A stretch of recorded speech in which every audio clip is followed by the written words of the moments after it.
The yellow school bus tilted dangerously as it skidded across the icy bridge. 43 children inside screaming as the metal guardrail gave way with a thunderous crack. Jesse Rivera watched in horror from his pickup truck as the bus plunged into the frozen river below, the impact sending a violent splash that echoed across the quiet lakeside town he'd called home for 37 years. Without thinking, he kicked off his work boots and dove into the bone-chilling water, his tired muscles burning as he fought against the current toward the sinking vehicle. Inside, 2 small faces pressed against the window, twins, maybe 7 years old, their eyes wide with terror as the dark water rose around them. Jesse didn't know these children belonged to one of the wealthiest women in America. He didn't know this moment would change everything. What happens when a man who has nothing saves the children of a woman who has everything? Before we jump back in, tell us where you're tuning in from. And if this story touches you, make sure you're subscribed, because tomorrow I've saved something extra special for you. The alarm clock's shrill cry cut through the pre-dawn darkness at 4:30, just as it had every morning for the past 3 years. Jesse Rivera's calloused hand reached across the narrow bed, fingers finding the worn plastic button with the practiced ease of repetition. In the silence that followed, he could hear the gentle breathing of his 9-year-old daughter Maya from the room next door, a sound that had become his anchor in a world that seemed determined to test his resolve at every turn. He sat up slowly, his back protesting the movement, a reminder of yesterday's double shift at the warehouse, followed by 4 hours of custodial work at the community center. His hands, permanently stained with the honest dirt of hard labor, rubbed the sleep from his eyes as he surveyed their small apartment in the grey light filtering through threadbare curtains. The place wasn't much. 2 bedrooms in a converted house overlooking Millbrook's industrial district, but it was theirs, and that counted for something in a life where ownership of anything seemed like a luxury. The kitchen was barely large, enough for one person, with cabinets that hung slightly askew and a refrigerator that hummed with the persistence of an old friend who refused to give up. Jesse moved through his morning routine with quiet efficiency, measuring coffee with the careful precision of someone who understood that every grain mattered when the next paycheck was still 5 days away. The percolator, a wedding gift from a marriage that felt like someone else's life now, gurgled to life, filling the small space with the rich aroma that would sustain him through the first job of the day. Millbrook had once been a thriving industrial town, built around the paper mill that employed nearly half the population for 3 generations. The mill's closure 5 years ago had left behind empty storefronts, houses with "for sale" signs that never came down, and people like Jesse who stayed because leaving required resources they didn't have. The town sat beside Lake Huron, its shoreline dotted with weathered docks and the skeletal remains of piers that had once welcomed freight ships. Now the lake served mostly as a backdrop for memories, its grey-green waters reflecting the persistent overcast sky that seemed to settle over the region like a comfortable old sweater. Jesse's reflection in the bathroom mirror showed a man of 37 who looked older, his dark hair showing premature streaks of silver at the temples, his brown eyes carrying the weight of responsibilities that had aged him beyond his years. The face looking back at him was honest, defined by laugh lines around his eyes and the kind of weathered features that spoke of time spent outdoors, of work done with his hands, of a man who had learned to find dignity in labor that others might overlook. The sound of small feet padding across the hallway floor announced Maya's arrival in the kitchen, her dark hair tousled from sleep, wearing the oversized t-shirt that served as her favorite pajamas. She was small for her age, a fact that worried Jesse more than he let on, but her eyes held an intelligence and warmth that reminded him daily why every sacrifice was worth making. "Morning, kiddo," he said, ruffling her hair as she climbed onto the wobbled kitchen chair they'd rescued from a garage sale. "Sleep okay?" She mumbled, still shaking off the remnants of dreams. "Can we have pancakes?" Jessie opened the refrigerator and took mental inventory. 2 eggs, half a carton of milk that would expire tomorrow, a loaf of bread with 3 slices remaining. Pancakes weren't in the budget this morning, but the look of hopeful expectation in his daughter's eyes made him recalculate. There was flour in the cabinet, and he could make the milk stretch with a little water. Maya's happiness was worth more than his morning coffee. "Pancakes it is," he said, already reaching for the mixing bowl. "But you've got to help me make them." Their morning ritual unfolded with the comfortable familiarity of a dance they'd performed countless times. Maya stood on a chair beside him, carefully measuring ingredients while Jessie told her stories about his own childhood, about his grandmother's kitchen in El Paso, where the smell of fresh tortillas could wake the dead, and where every meal was a celebration of family.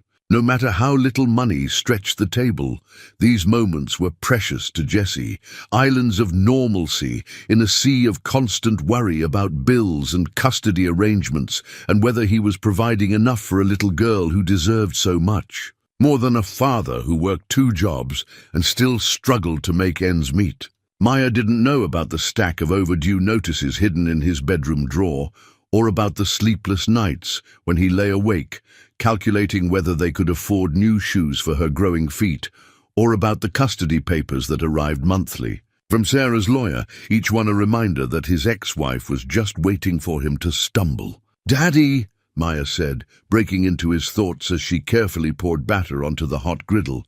"Mrs. Henderson says there's a new family moving into the big house by the lake." Jessie nodded, focusing on flipping the pancakes before they burned. The big house by the lake was the old Thornton mansion, a sprawling Victorian that had sat empty for 2 years since the last owner moved to Florida. It was the kind of house that belonged in a different era, when Millbrook had money and hope in equal measure. "That's nice, honey. Maybe they'll have kids for you to play with." "Maybe," she said, but her tone suggested she wasn't holding her breath.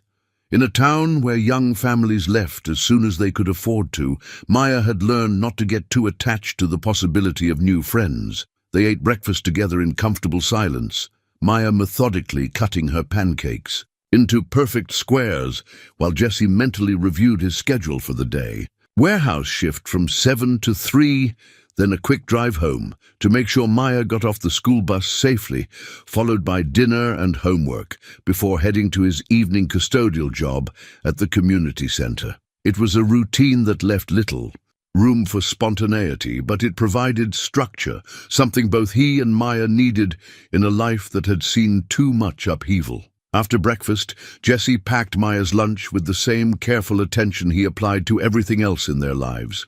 A peanut butter sandwich cut into triangles because she claimed they tasted better that way, an apple from the bag he'd bought marked down at the grocery store, and a juice box, the one small luxury he allowed himself to provide for her each day. He included a note, as he did every morning, usually something silly that would make her smile when she found it at lunchtime. The walk to Maya's school took them through the heart of downtown Millbrook, past storefronts that displayed "going," out of business signs like battle flags of surrender.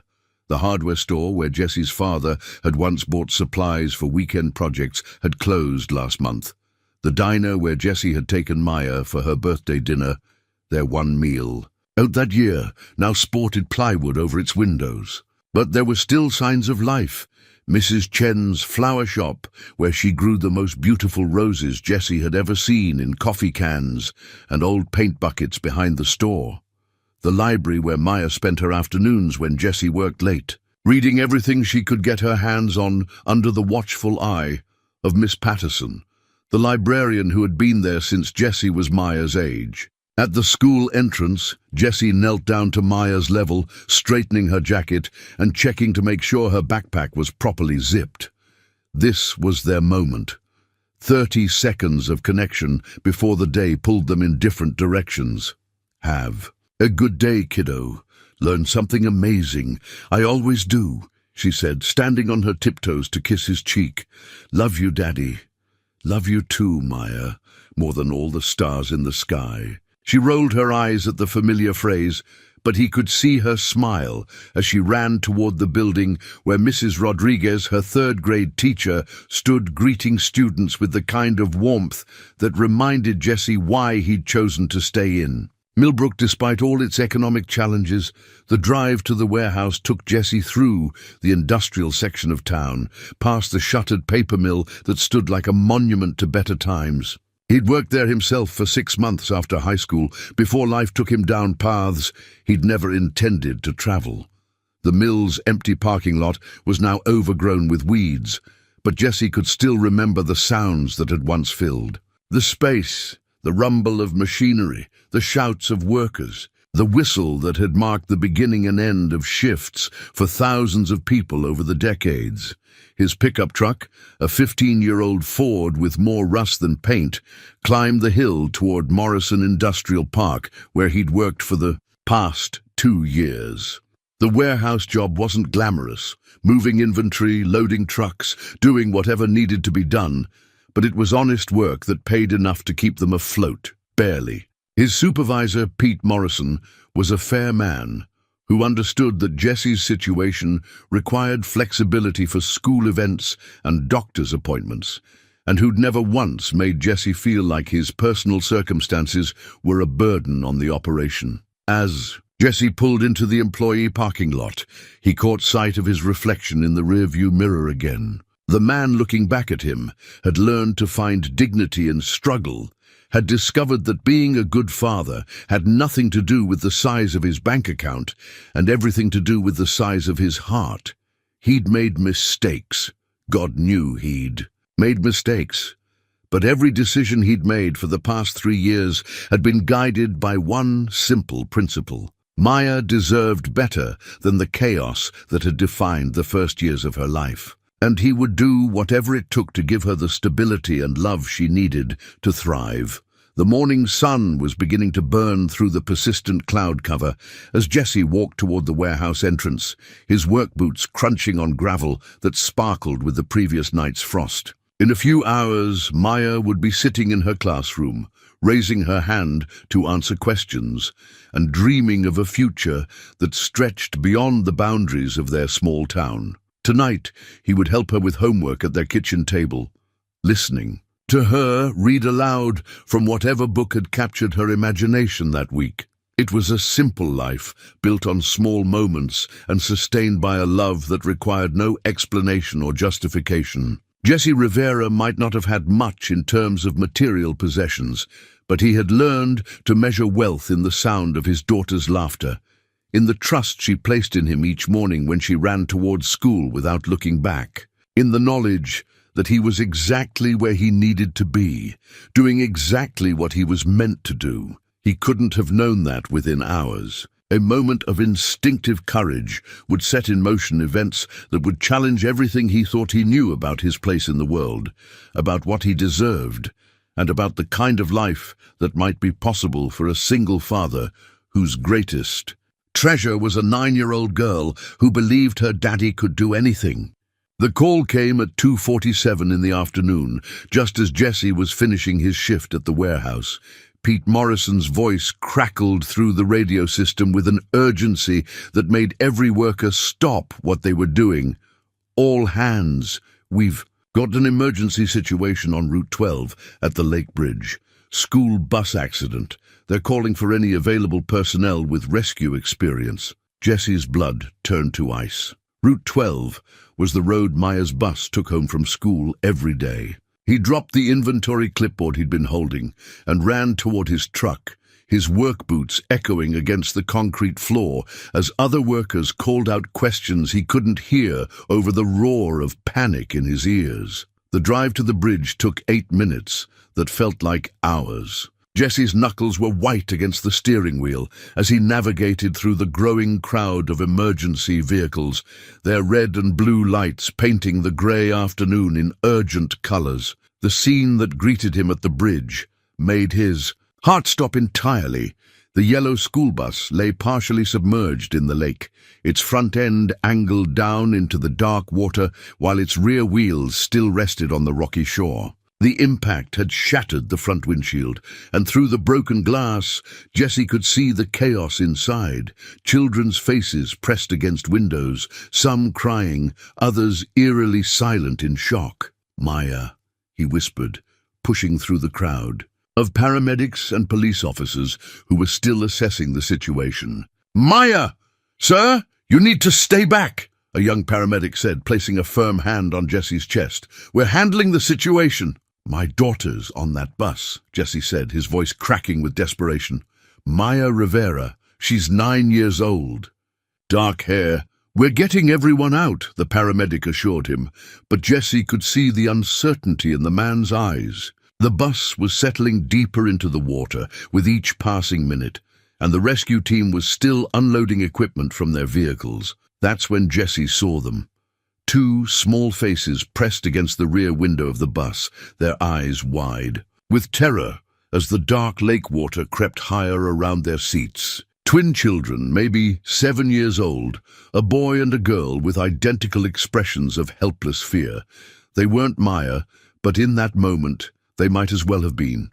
The rescue team leader was shouting instructions, something about waiting, for specialized diving equipment, about the water temperature and safety protocols. Jessie looked at the children in the window, at the way the bus was shifting with each small wave, and made a decision that came from somewhere deeper than conscious thought. He kicked off his work boots and dove into the lake. The shock of the cold water hit him like a physical blow, driving the air from his lungs and sending spears of ice through his chest. Lake Huron in early October was barely above freezing, and the sudden immersion made his muscles seize with cramps that threatened to drag him under before he'd taken 3 strokes toward the bus. But Jessie had grown up swimming in this lake, had spent countless summer afternoons diving off the old pier with friends who had long since moved away to warmer, more prosperous places. His body remembered the rhythm of the water, even as his mind screamed protests about the cold and the danger and the absolute insanity of what he was attempting. The current was stronger than he'd expected, fed by the recent rains that had swollen the lake beyond its normal boundaries. Each stroke toward the bus felt like swimming through molasses, his waterlogged clothes adding weight that threatened to pull him down into the depths where the old mill had once dumped its waste and where local legends claimed the ghosts of drowned fishermen still wandered.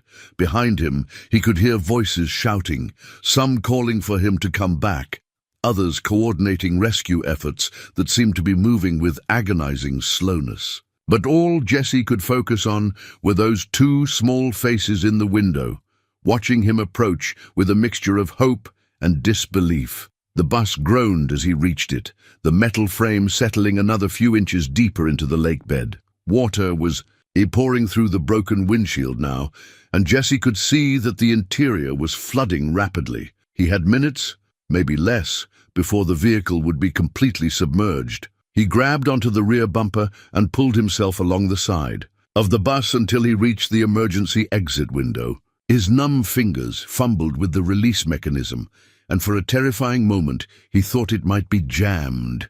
Then the window swung open with a rush of air and the sound of children crying. The twins were there, clinging to each other in a seat that was already ankle-deep in murky water. The little girl's lips were blue with cold, and the boy's teeth were chattering so violently Jessie could hear them from outside the bus. "It's okay," he said, his voice barely audible over the sound of rushing water and distant sirens. "I'm going to get you out of here." He reached through the window and lifted the girl first, her small body surprisingly light as he pulled her through the opening. She clung to him with desperate strength, her fingernails digging into his shoulders as he positioned her on his back. "Hold on tight," he told her. "Don't let go, no matter what." The boy came next, his eyes wide with a terror that reminded Jessie of Maya during thunderstorms, when she would crawl into his bed and bury her face against his chest until the scary sounds passed. Jessie managed to position both children so that they could hold on to him while leaving his arms free to swim. The journey back to shore was the longest of Jesse's life. His muscles were cramping from the cold, and the added weight of the two children made each stroke a monumental effort. Halfway back, his left leg seized with a cramp so severe he nearly went under, saved only by the desperate grip of small hands on his shoulders and the knowledge that giving up wasn't an option. "Almost there," he gasped, as much to himself as to the children on his back.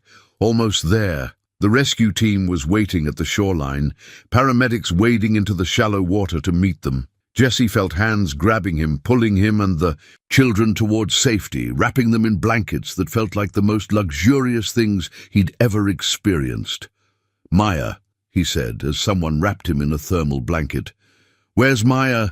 Is she safe?" "She's fine," a familiar voice said. Jesse looked up to see Miss Patterson, the librarian, her face etched with concern, but her eyes reassuring. "She wasn't on the bus today, remember?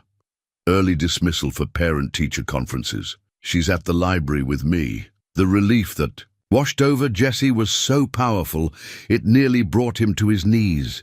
Maya was safe. The other children were being evacuated from the bus by the rescue team, who had finally gotten their equipment in place. And the twins he'd pulled from the wreckage were alive, breathing, their small bodies warming under the emergency blankets. "You saved them," one of the paramedics said, checking Jesse's pulse and shining a light in his eyes. "That was incredibly brave. Incredibly stupid, but brave." Jesse didn't feel brave. He felt exhausted and cold and slightly nauseous from the adrenaline crash that was beginning to set in. But when he looked at the two children sitting nearby, wrapped in blankets and holding steaming cups of hot chocolate that someone had produced from somewhere, he felt something else. A quiet satisfaction that came from knowing he'd done the right thing, regardless of the consequences. "What are their names?" he asked the paramedic. "Emma and Ethan," the man replied. "Carrington, their mother's on her way." Jesse nodded, too tired to process the significance of the name. He accepted a cup of coffee from one of the volunteer firefighters and sat on the tailgate of an ambulance, watching as the school bus was finally pulled from the lake by a team of professionals who made the whole operation look easy and routine. The media arrived 20 minutes later. First, the local newspaper reporter who covered everything from high school basketball games to town council meetings, then a crew from the regional television station. Jesse found himself surrounded by microphones and cameras, people asking questions about heroism and split-second decisions and what it felt like to risk his life for children he'd never met. "I just did what anyone would do," he said. Uncomfortable. With the attention and eager to get home to Maya, they were in trouble. Someone had to help. But even as he deflected the questions and tried to downplay his actions, Jesse could see that the story was taking on a life of its own. The reporter was scribbling notes about local hero and selfless rescue, while the television crew was already broadcasting live updates about the miraculous save on the lake. As the crowd began to disperse and the emergency vehicles departed, Jesse noticed a black sedan with tinted windows parked at the far end of the bridge. A woman emerged from the driver's seat, tall, elegant, dressed in clothes that probably cost more than Jesse made in a month. She moved with the purposeful stride of someone accustomed to taking charge of situations, but her face showed the raw vulnerability of a mother whose children had just faced mortal danger. She spoke briefly with one of the paramedics, then knelt beside the twins, gathering them into an embrace that was fierce with relief and love. Jesse watched from a distance, recognizing something in her posture that spoke of the same desperate protectiveness he felt whenever Maya was threatened or hurt. Their eyes met across the parking area, his still reflecting the exhaustion of the rescue, hers bright with unshed tears and something else that might have been gratitude. She started to walk toward him, but Jesse was already moving toward his truck, uncomfortable with the attention and eager to return to the familiar rhythms of his ordinary life. He drove home slowly, his hands still shaking slightly from the cold and adrenaline. Maya was waiting for him on the front steps of their apartment building, having heard about the accident on Miss Patterson's radio. She threw herself into his arms with the unrestrained emotion of a child who had spent the afternoon imagining the worst possible scenarios. "I was so scared," she whispered against his chest. "I thought you might be hurt." "I'm fine, kiddo," he said, holding her tight and breathing in the familiar scent of her strawberry shampoo. "Everything's fine." But as he carried Maya upstairs to their small apartment, Jesse couldn't shake the feeling that something fundamental had shifted in his world. The woman's face stayed with him, not just her obvious wealth and sophistication, but the raw emotion he'd seen when she'd embraced her children. There had been something in her eyes when she'd looked at him, a recognition that went beyond simple gratitude. That evening, as he helped Maya with her homework and tried to return to their normal routine, the local news played footage of the rescue on their small television.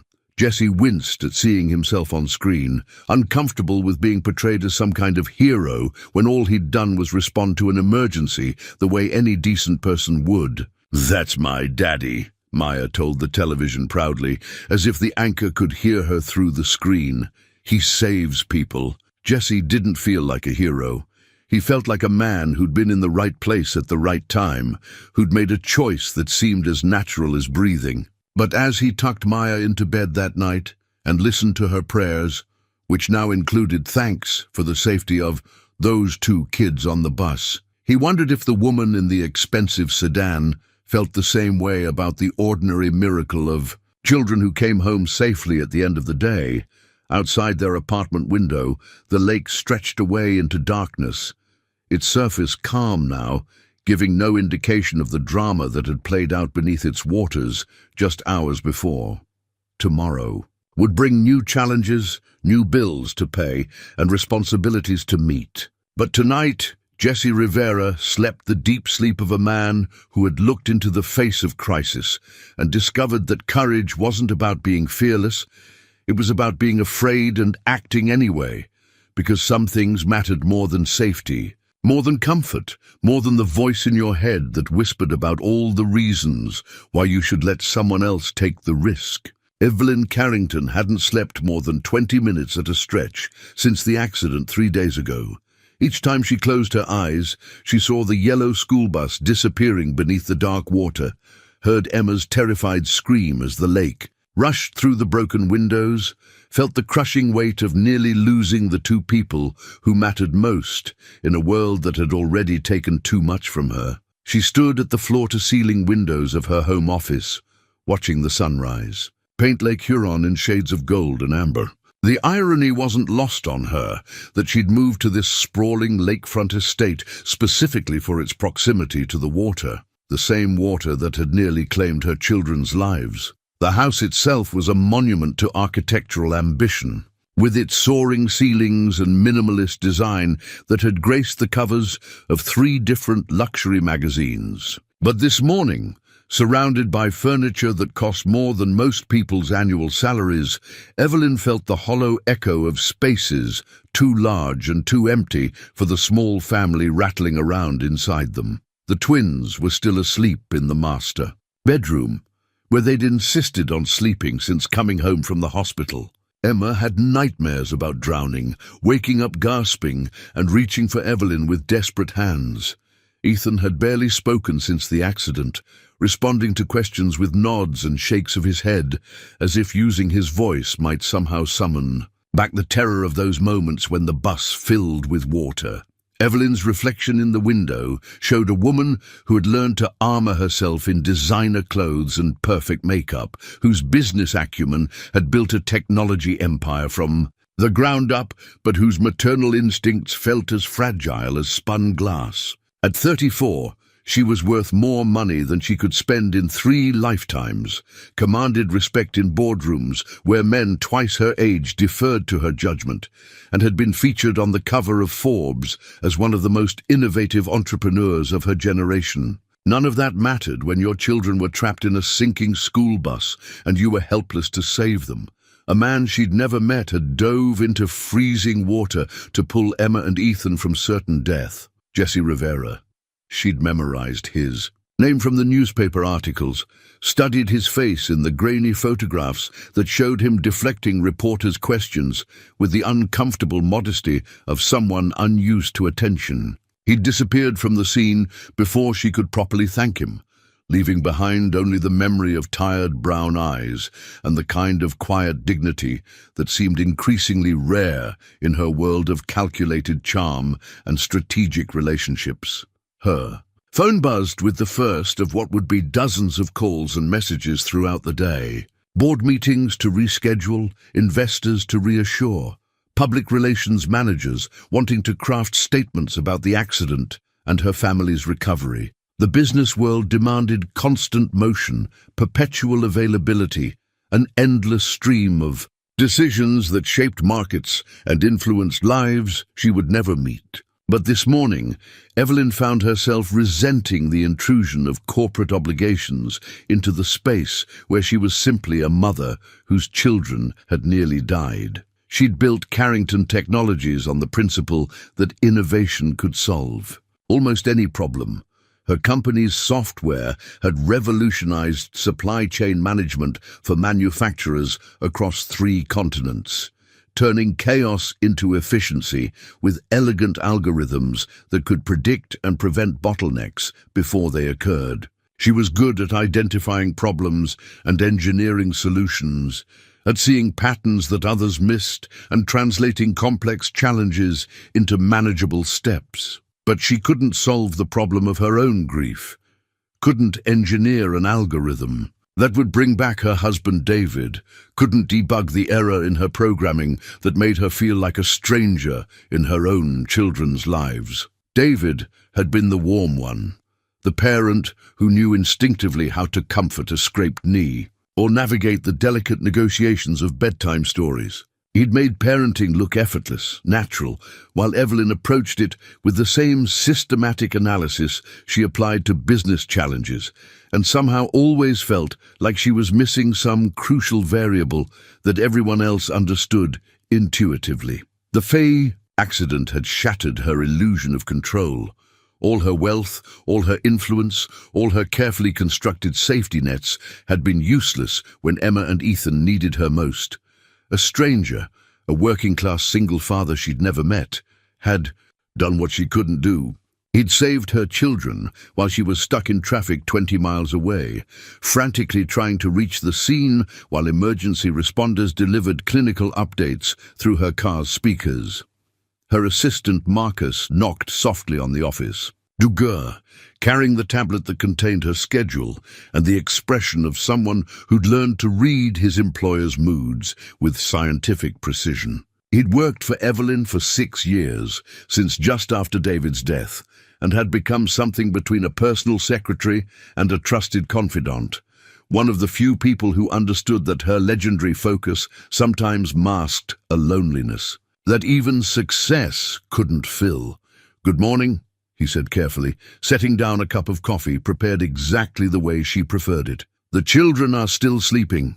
I've cancelled your 9 o'clock with the Detroit investors and the board. Meeting has been moved to Thursday, but there are a few things that need your attention." Evelyn nodded, grateful for Marcus's ability to prioritize her life when she felt incapable of making the simplest decisions. "What's the media situation?" "Manageable. The story is mostly local news, though one of the national networks picked up the footage. They're focusing on the rescue itself, not on the family's identity. Your privacy team has been monitoring social media, no significant threats or inappropriate attention." She appreciated the clinical language, the way Marcus could reduce her family's trauma to manageable bullet points and action items. It was a skill she'd cultivated herself over the years, the ability to compartmentalize emotion, to function efficiently even when her personal world was falling apart. "Have they found contact information for the man who rescued them?" "Jesse Rivera." Marcus consulted his tablet, scrolling through notes with the efficiency of someone who anticipated every possible question. "He's been difficult to locate. No listed phone number. And he hasn't returned calls to the warehouse where he works. The local paper ran a follow-up story yesterday. Apparently he's avoiding media attention." Single father, 9-year-old daughter, works 2 jobs. Address is listed as an apartment complex on Riverside Drive. Evelyn processed this information with the analytical part of her mind that never shut down completely. A single father working 2 jobs in a town like Millbrook suggested financial struggles that she couldn't quite comprehend. Her weekly grocery budget probably exceeded his monthly rent. The gulf between their circumstances felt impossibly wide, but somehow that made his actions even more remarkable. He'd risked his life for children who were strangers to him, with no expectation of reward or recognition. "I want to thank him properly," she said. "Not a public thing, something private. Find out what he needs. College fund for his daughter. Mortgage assistance, whatever would make a real difference." Marcus made notes on his tablet, but his expression suggested gentle skepticism. He declined to speak with reporters, and the warehouse supervisor said he was uncomfortable with the attention. He might not welcome contact from you either. Evelyn understood the impulse to avoid unwanted attention, but this felt different. She owed this man a debt that couldn't be repaid with silence and distance. Emma and Ethan were alive because Jesse Rivera had made a split-second decision to dive into freezing water rather than wait for professional rescuers who might have arrived too late. The sound of small feet in the hallway interrupted her thoughts. Emma appeared in the doorway, still wearing the oversized pajamas she'd insisted on since coming home from the hospital. Her hair tangled from sleep and her eyes holding the slightly unfocused look of someone who'd had another difficult night. "Mommy, I had the dream again," she said, her voice small and uncertain.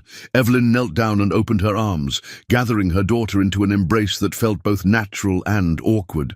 She'd never mastered the effortless physical comfort that David had provided, the way he could make everything better with a hug and a few gentle words. But Emma clung to her anyway, small fingers digging into the silk of her robe, as if physical. Contact could anchor her against the lingering terror of drowning dreams. "It was just a dream, sweetheart. You're safe now. The man in the water," Emma said against her shoulder, "the one who saved us. Can we see him again?" Evelyn felt something shift in her chest, a recognition that her daughter's need to understand what had happened might mirror her own. "Would you like that?" Emma nodded, then pulled back to look at her mother with serious 7-year-old eyes. "I want to say thank you, and I want to make sure he's real. In my dreams, sometimes he disappears before he can save us." The simple honesty of the statement hit Evelyn with unexpected force. Her daughter needed the same thing she did, not just gratitude, but confirmation that goodness existed in the world, that strangers could choose courage over safety, that some people acted from motives that had nothing to do with personal gain. "We'll find him," Evelyn promised, surprised by the certainty in her own voice. "We'll find him and say thank you properly." As she held Emma and watched Ethan shuffle into the office wearing his own oversized pajamas, Evelyn made a decision that had nothing to do with board meetings or strategic planning or the efficient management of corporate crisis. She was going to find Jesse Rivera, not as the CEO of a major corporation or as someone with the resources to solve problems through financial leverage, but as a mother whose children had been saved by a stranger's courage. The wedding ring that hung on a delicate chain around her neck, David's ring, which she'd worn close to her heart for the 3 years since his death, felt heavier this morning. She'd kept it as a talisman against moving forward, against the possibility of opening her heart to new people and new pain. But looking at her children, seeing their need to understand the kindness that had saved them, Evelyn realized that some walls built to protect against hurt also kept out the possibility of healing. Outside the window, Lake Huron stretched toward the horizon, its surface calm and deceptively peaceful. Somewhere across town, Jesse Rivera was probably getting ready for another day of double shifts and single parenting, unaware that a woman whose life existed in a completely different sphere was thinking about him, planning to find him, hoping to bridge the distance between their worlds with something as simple and complicated as gratitude.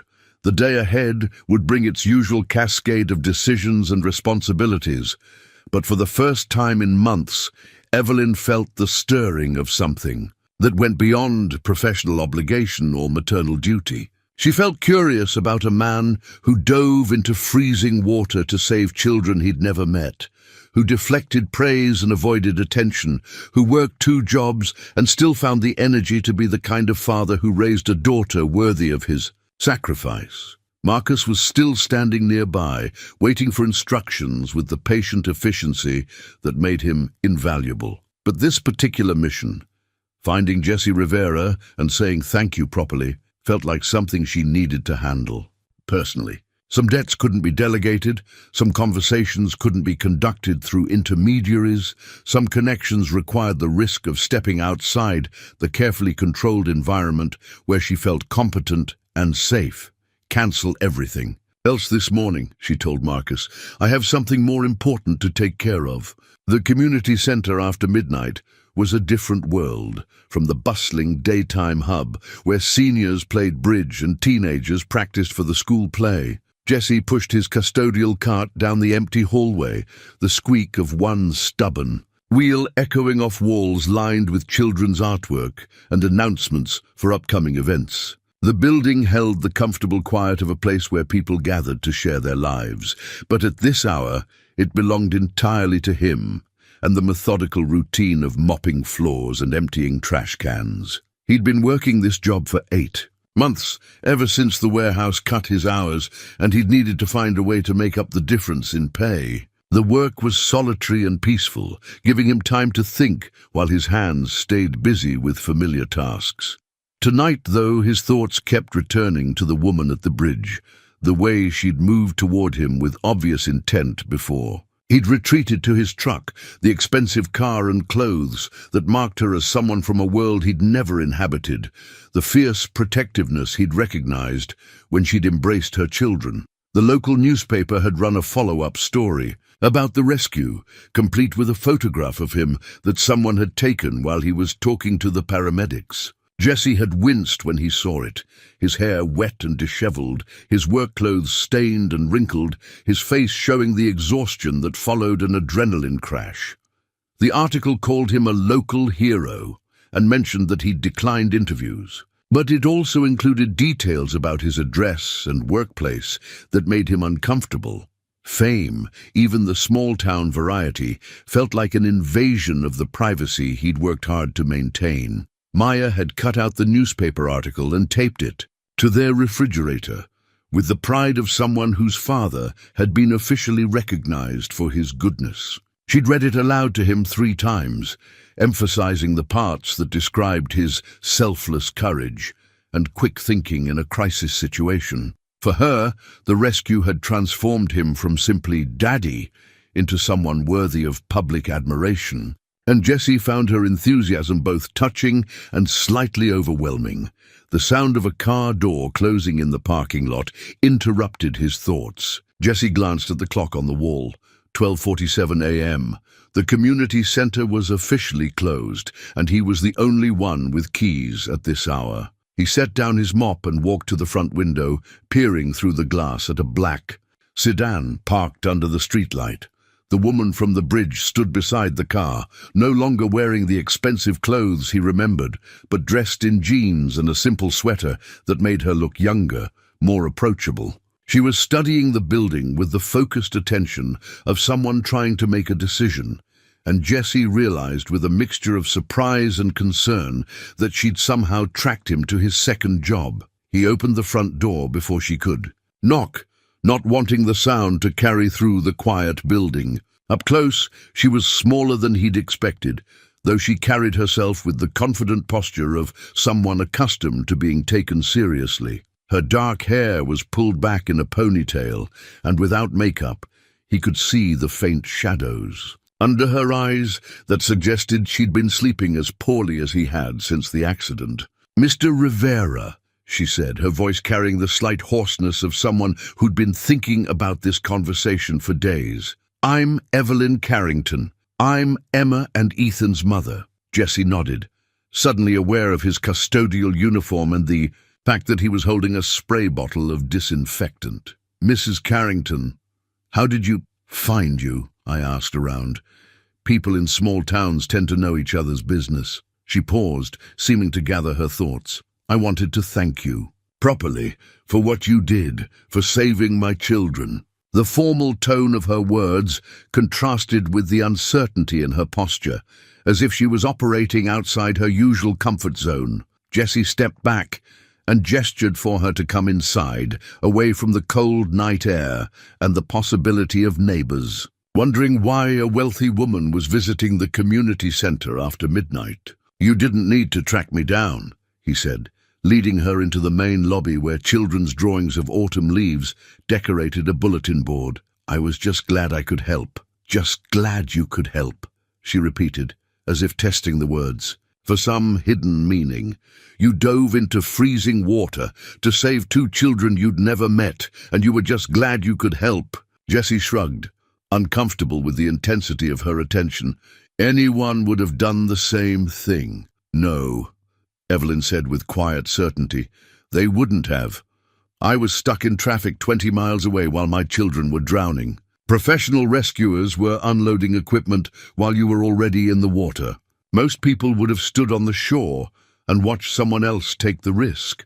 The conviction in her voice made Jessie look at her more closely. She wasn't just making polite conversation or fulfilling a social obligation. This was someone grappling with something deeper than gratitude, guilt, maybe, or a fundamental reassessment of what she thought she knew about human nature.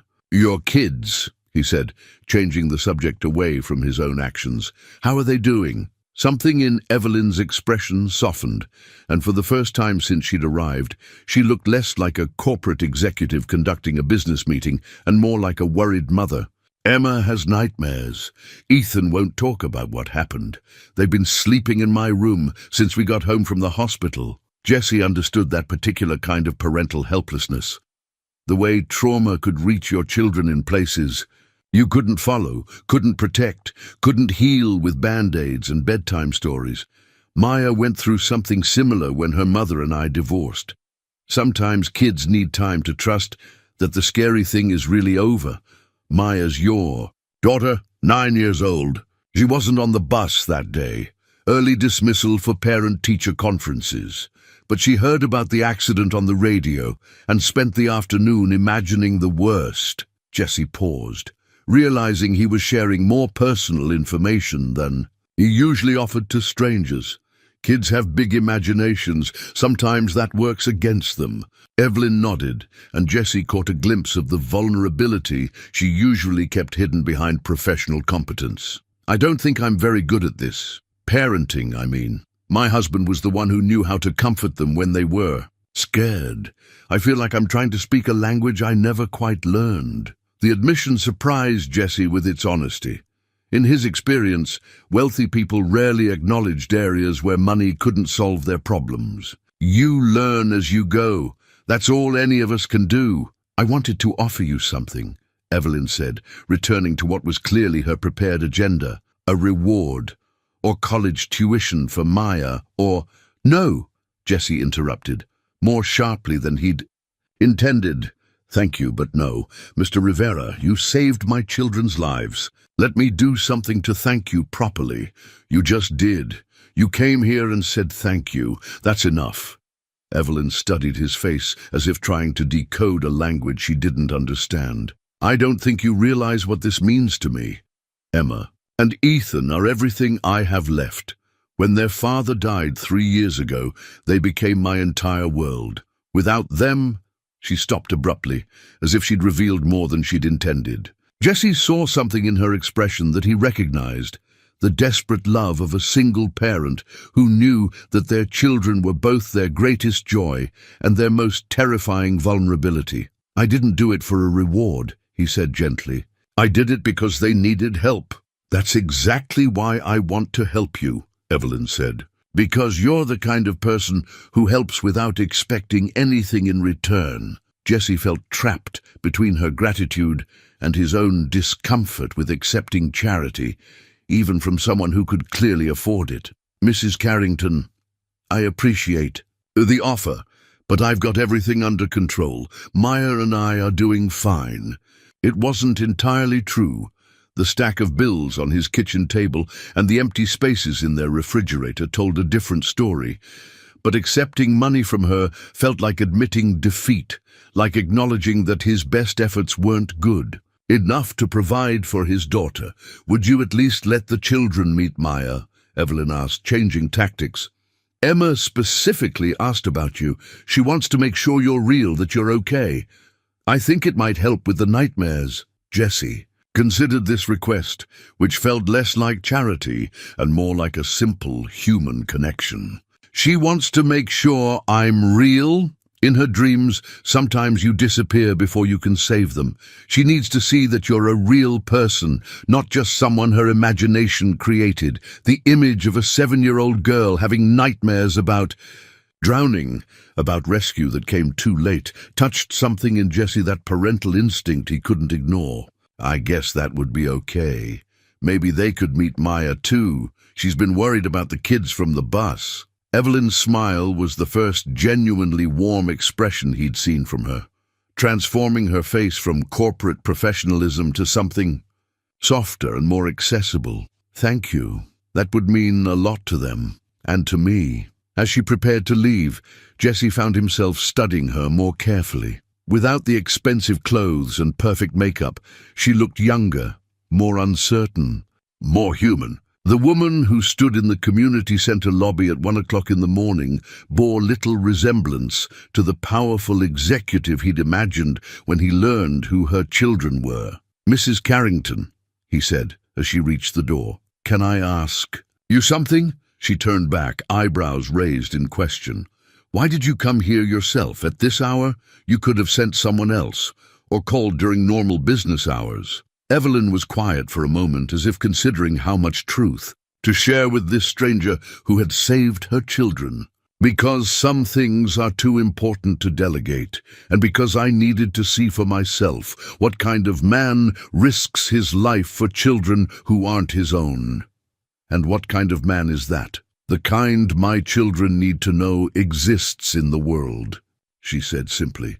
"The kind I need to believe in again." After she left, Jessie finished his custodial duties with his mind elsewhere, thinking about the unexpected vulnerability he'd glimpsed beneath Evelyn Carrington's composed exterior. She was clearly wealthy and successful, living in a world he could barely imagine.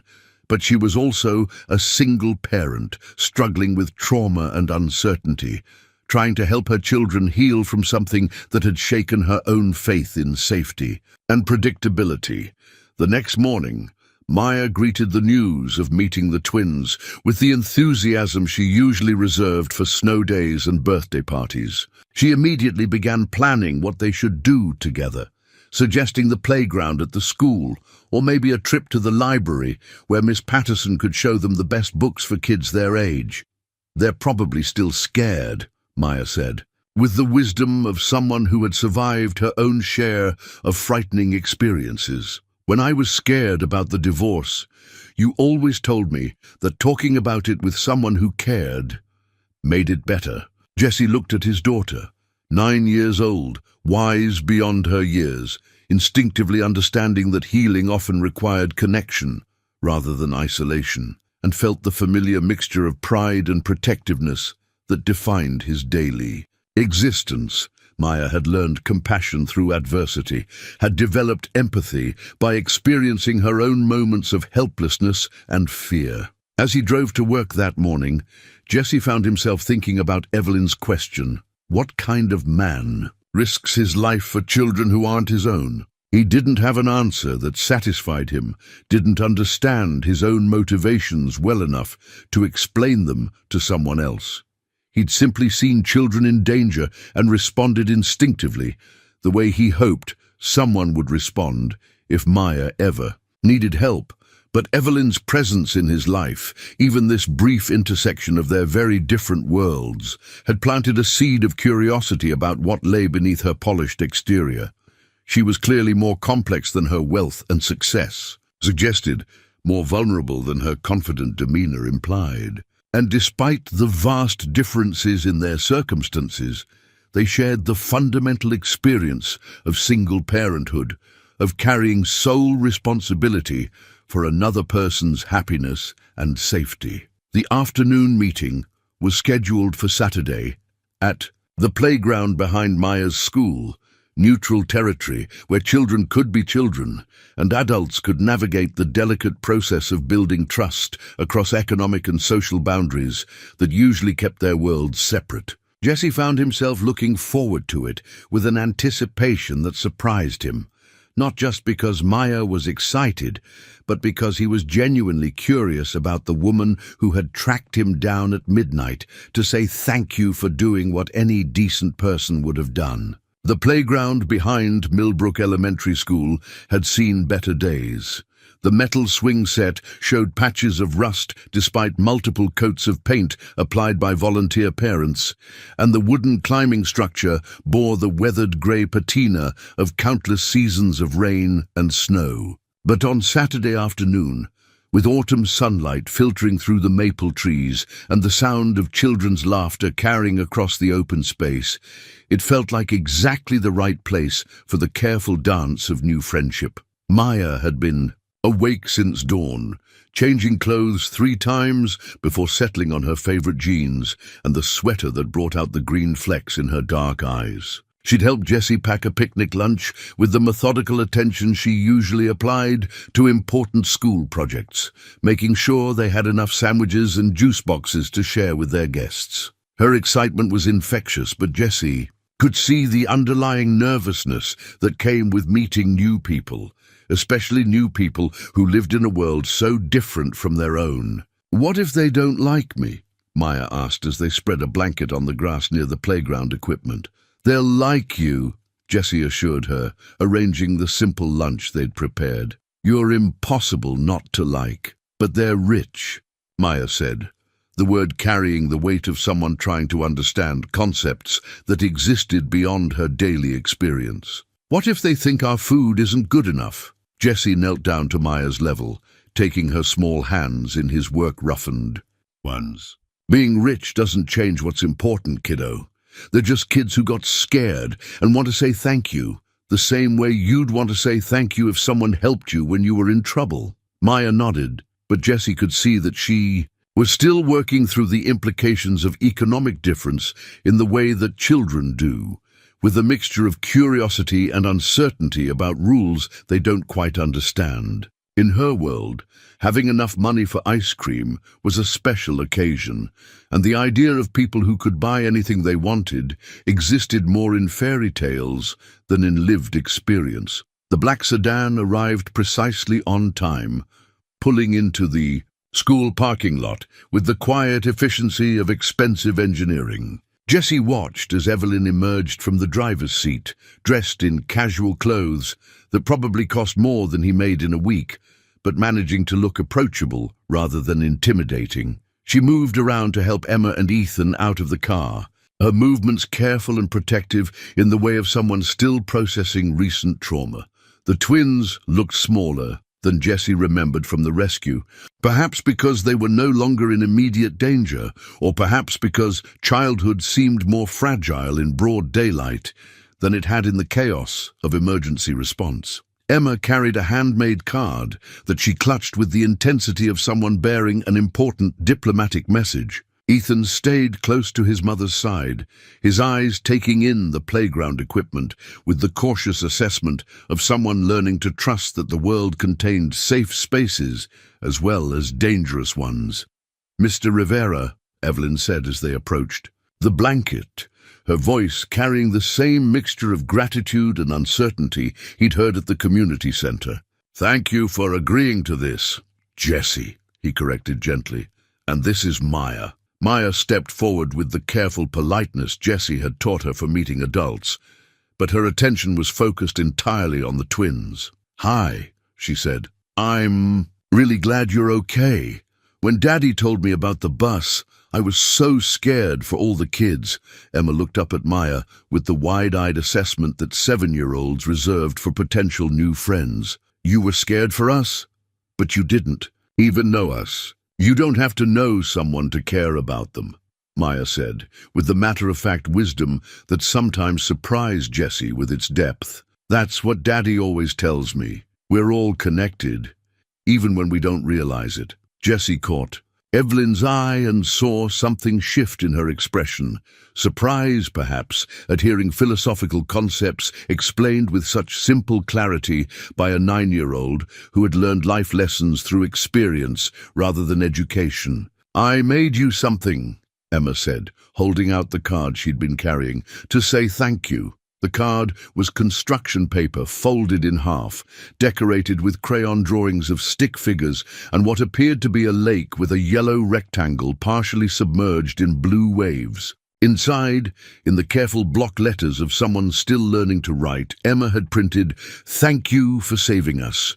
You are a hero. Love, Emma and Ethan." Jessie accepted the card with the solemnity it deserved, understanding that for Emma, this handmade offering represented something far more valuable than any expensive gift. "This is beautiful," he said. "I'm going to put it on our refrigerator right next to Maya's artwork." "Really?" Emma's face lit up with the particular joy of a child whose creative efforts had been officially recognized as important. "Really? It's one of the nicest thank you cards I've ever received." Ethan, who had been silent since arriving, stepped closer and looked up at Jessie with serious eyes. "Were you scared?" he asked, his voice barely above a whisper. Jessie considered the question carefully, understanding that his answer mattered in ways that went beyond simple curiosity. "Yes," he said. "I was very scared. The water was cold, and I wasn't sure I could swim fast enough to help you, but you did it anyway," Ethan said, as if working through a complex equation. "Sometimes we have to do scary things when someone needs help," Jessie explained. "Being brave doesn't mean you're not afraid. It means you do the right thing, even when you are afraid." Ethan nodded slowly, processing this information with the intensity of someone trying to make sense of a world where bad things could happen. But good people still existed to help when they did. The children gravitated toward the playground equipment with the natural magnetism of their age group, leaving Jessie and Evelyn sitting on the blanket, watching them explore the swings and slides. Maya immediately appointed herself as tour guide, showing Emma and Ethan the best spots for climbing and explaining the unwritten rules of playground politics, with the authority of someone who had navigated these social waters for years. "She's remarkable," Evelyn said, watching Maya patiently help Emma reach the monkey bars. "So confident and kind. You've done an amazing job raising her." Jessie felt the familiar pride that came with compliments about Maya, mixed with the self-doubt that was never far from the surface of single parenthood. "She's had to grow up faster than I would have liked, but she's taught me as much as I've—" "Oh, taught her? What do you mean?" Jessie was quiet for a moment, watching Maya demonstrate the proper technique for going down the slide backwards, while Emma and Ethan watched with rapt attention. "When her mother and I divorced, I thought providing for Maya meant having enough money, keeping her safe, making sure she had everything she needed. But Maya taught me that what she needed most was just knowing that someone loved her completely, no matter what. Everything else was secondary." Evelyn followed his gaze to where the children were now engaged in an elaborate game that seemed to involve rescuing stuffed animals from imaginary disasters. "I'm still learning that lesson," she said quietly. "I've been so focused on providing everything Emma and Ethan could possibly want that I forgot to pay attention to what they actually needed." Which was what? Their mother's attention. My presence instead of my presence. Evelyn's voice carried the weight of recognition that came with honest self-assessment. "When David died, I threw myself into work because it was easier than facing the grief. I told myself I was building their future, securing their inheritance, but really I was just avoiding the pain of being present with my own loss." Jessie understood the impulse to escape into work, to find refuge in tasks that provided clear objectives and measurable outcomes, but he'd learned that grief demanded its own timeline, that healing required presence rather than productivity. "Emma and Ethan seem like great kids," he said. "You must be doing something right. They are great kids, but that's despite my parenting, not because of it.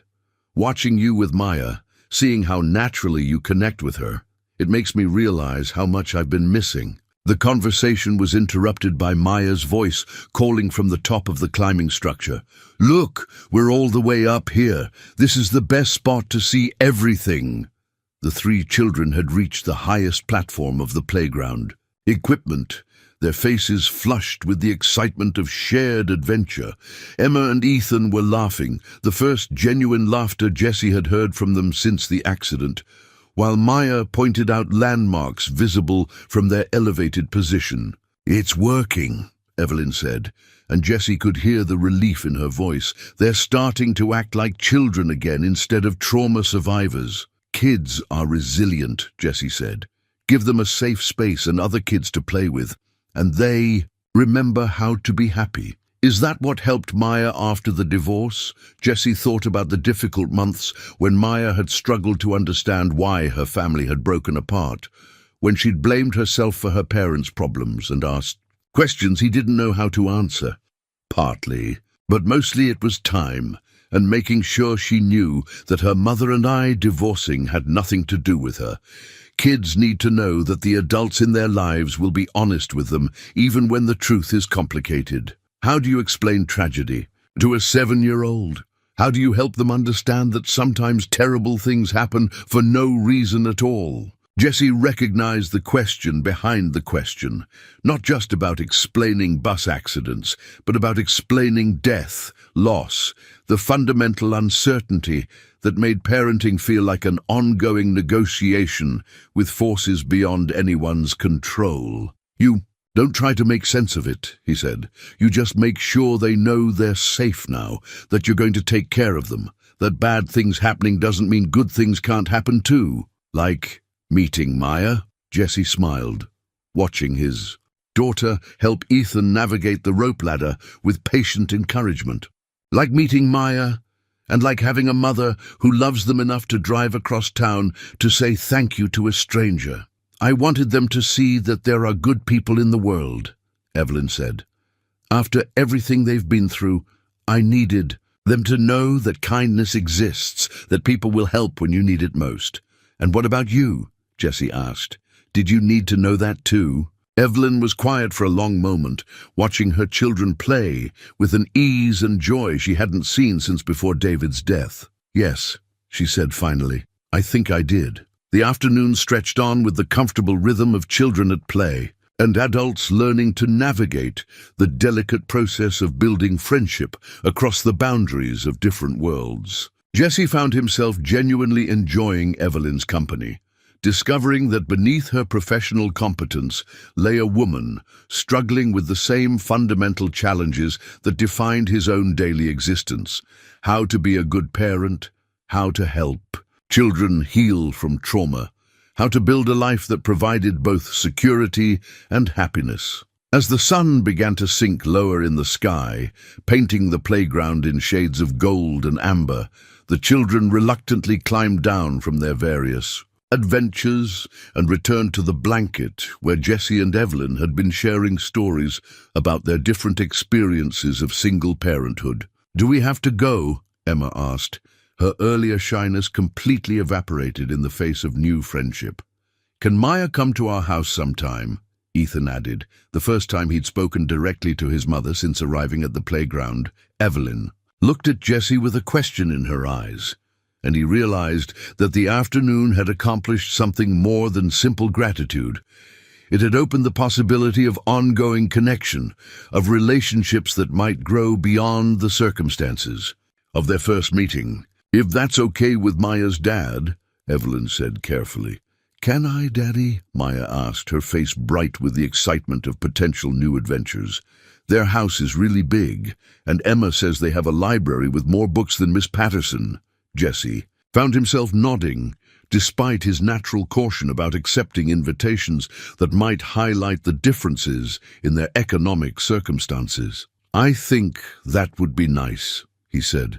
"If you're sure it's not too much trouble." "It's no trouble at all," Evelyn said, and Jessie could hear genuine enthusiasm in her voice. Maybe next weekend I could make lunch, and the children could play in the garden. As they packed up the remains of their picnic and prepared to return to their separate lives, Jessie reflected on the unexpected turn his world had taken since diving into the lake 6 days ago. He'd saved 2 children from drowning, but somehow the act had rippled outward in ways he couldn't have predicted, creating connections and possibilities that felt both thrilling and slightly overwhelming. The broken playground equipment around them, the rusty swings and weathered wooden structures, had provided the perfect backdrop for the beginning of something new. Like the playground itself, their friendship would require ongoing attention and care, but the foundation had been laid with the kind of honest conversation and shared experience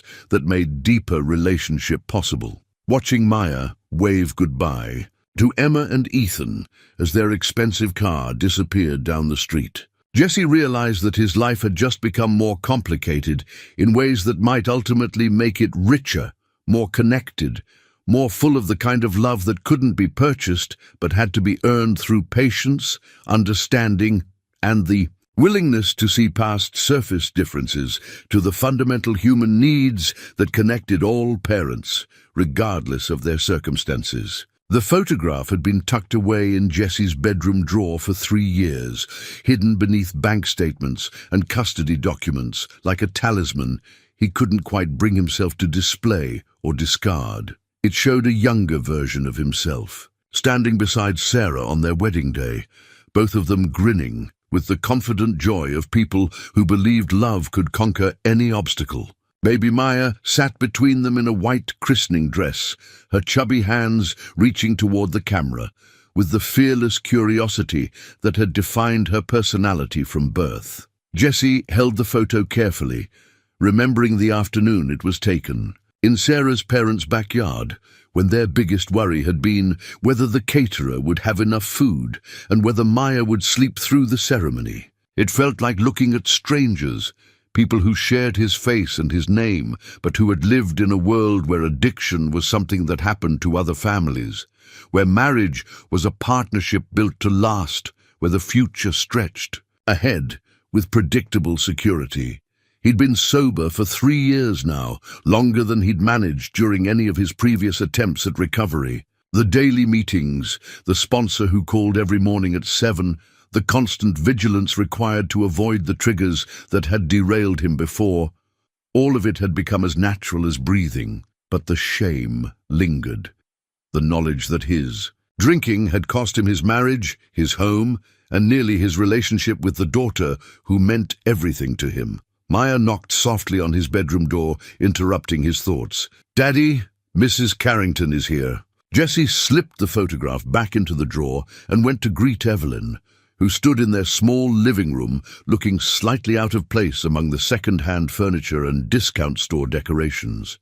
She wore jeans and a simple sweater, but even her casual clothes carried the subtle markers of expensive taste, fabric that draped perfectly, colors that complemented her skin tone, shoes that were both practical and elegant. "I hope I'm not early," she said, holding a manila folder that suggested this visit had a purpose beyond social courtesy. "Not at all. Maya's been ready since breakfast." Jessie gestured toward the kitchen where his daughter was carefully arranging homemade cookies on a plate. "Can I get you some coffee?" "That would be nice, thank you." As Jessie prepared coffee using the same percolator that had survived his divorce and 3 apartment moves, he found himself conscious of every detail that highlighted the differences. In their circumstances, the mismatched mugs, the small table that barely accommodated 4 people, the refrigerator covered with Maya's artwork, and school notices held in place by promotional magnets from local businesses. Evelyn seemed unaware of his self-consciousness, instead focusing her attention on the photographs that lined the windowsill. Maya's school pictures from each year, snapshots of father-daughter adventures at the lake, a formal portrait taken at the warehouse company picnic where Maya wore her best dress, and Jessie wore the only tie he owned. "These are wonderful," she said, studying a photo of Maya presenting Jessie with a Father's Day card she'd made herself. "You can see how much she adores you." "She's pretty great," Jessie said, handing her a mug of coffee and noticing how she held it with both hands, as if drawing warmth from more than just the liquid inside. "I brought something," Evelyn said, opening the folder she'd carried in. "Information about the playground renovation project. I've been thinking about our conversation, about Maya showing Emma and Ethan around the equipment." Jessie accepted the papers she offered, scanning architectural drawings and budget estimates that made his head spin with their complexity and scope. The proposed renovation would transform the aging playground into something that belonged in an upscale suburb, new equipment, safer surfaces, accessibility features that would accommodate children with disabilities. "This is incredible," he said, though his tone carried uncertainty rather than enthusiasm. "But the cost would be covered by a grant from my foundation," Evelyn said quickly. "We fund community improvement projects across the region. This would be exactly the kind of investment we're designed to support." Jessie studied the drawings more carefully, noting details that spoke of thoughtful planning and generous budgets. The new playground would serve hundreds of children over the coming decades, providing safe recreational space in a community where such amenities were increasingly rare. "Why?" he asked. "Because Maya was right when she said we're all connected. Because that playground is where Emma and Ethan started healing from their trauma. Because communities deserve beautiful spaces where children can play safely." The reasons she offered were logical and altruistic, but Jessie sensed something more personal driving her interest in the project. "And because you need to do something to thank me, even though I've told you it's not necessary." Evelyn's smile was rueful, acknowledging the accuracy of his assessment. "Maybe partly that, but also because watching you with Maya made me realize how much I've missed with my own children. I want to create spaces where families can build the kind of memories you and Maya have together." Maya appeared in the doorway, carrying the plate of cookies with the careful attention of someone bearing precious cargo. "I made these myself," she announced proudly. "Daddy helped with the oven part, but I did all the mixing." "They look delicious," Evelyn said, accepting a cookie and taking a bite that earned Maya's immediate approval. "Did you use your grandmother's recipe? My abuela taught Daddy how to make them before she died," Maya said. "He says food tastes better when it's made with love and stories." Jessie felt the familiar warmth that came with watching Maya share pieces of their family history with someone who understood that even simple traditions carried profound meaning. His grandmother's cookie recipe was one of the few things he'd managed to preserve, through the chaos of divorce and financial struggle, a tangible connection to the woman who had taught him that dignity could be found in the simplest acts of care and generosity. "Would you like to see the playground drawings?" Evelyn asked Maya, spreading the architectural plans across their small dining table. Maya studied the designs with the intense focus she usually reserved for particularly challenging homework assignments. "It's beautiful," she said finally. "But why does it say Rivera Memorial Playground at the bottom?" Jessie looked at the plans more carefully and felt his heart skip when he saw the name printed in elegant script across the bottom of the page. "Evelyn, you can't." "I can and I will," she said firmly. "Maya's right. It says Rivera Memorial Playground, in honor of Jessie Rivera, who reminded a community that heroism exists in everyday acts of courage." "But memorial makes it sound like someone died," Maya said, with the literal interpretation that characterized her age. "Not that kind of memorial," Evelyn explained gently. "This kind means in honor of someone who did something important, like how they name libraries after people who loved books, or hospitals after doctors who helped lots of people get better." Maya looked at her father with the wide-eyed wonder of someone discovering that her everyday hero was recognized as extraordinary by the larger world. "They want to name a playground after you?" Jessie felt overwhelmed by the magnitude of the gesture. By the way, Evelyn had transformed a simple thank you into something permanent and public that would outlast his own lifetime. The playground would serve children who hadn't yet been born, carrying his name into a future he could barely imagine. "It's too much," he said quietly. "It's exactly right," Evelyn countered. "Emma and Ethan will grow up playing on equipment that honors the man who saved their lives. Other children will learn that ordinary people can do extraordinary things when circumstances require it." The conversation was interrupted by the arrival of Emma and Ethan, who had been waiting in the car. While Evelyn conducted her business inside, Maya immediately appointed herself as hostess, offering cookies and juice while providing a detailed tour of their small apartment with the pride of someone showing off a palace. Jessie watched the children interact with the easy familiarity that had developed over their previous meetings, noting how Emma had overcome her initial shyness and how Ethan had begun speaking more freely about his interests and opinions. The trauma of the bus accident was still present. He could see it in the way they stayed close to adults and how they checked frequently to make sure everyone was accounted for. But it was no longer the defining characteristic of their personalities. "Maya," Evelyn said, as the children settled around the table with their snacks, "would you like to help design some of the playground features?" The architects said they could include suggestions from children who would actually use the equipment. Maya's face lit up with the particular excitement reserved for being asked to contribute to important adult projects. "Really? I could help. Decide what goes where." "Absolutely. You know better than anyone what makes a playground fun and safe." Jessie found himself moved by Evelyn's instinctive understanding of what would matter most to Maya, not just the honor of having the playground, named for her father, but the opportunity to contribute meaningfully to something that would benefit other children. It was the kind of thoughtful gesture that spoke to deeper principles about community involvement and civic responsibility. As the afternoon progressed, Jessie discovered that his initial discomfort with Evelyn's wealth was gradually being replaced by appreciation for how she chose to use her resources. The playground project wasn't about displaying generosity or buying gratitude. It was about creating something lasting and meaningful that would benefit people she would never meet. "I need to tell you something," Jessie said during a quiet moment when the children were absorbed in drawing their playground suggestions. "About why Sarah and I divorced. About why I lost custody for 6 months. Evelyn set down her coffee cup and gave him her full attention, her expression open but serious. "I was drinking too much, a lot too much. Started after I lost my job at the mill. Got worse when Sarah and I began having problems. I thought I was managing it. Thought I was functioning. Fine, but I wasn't.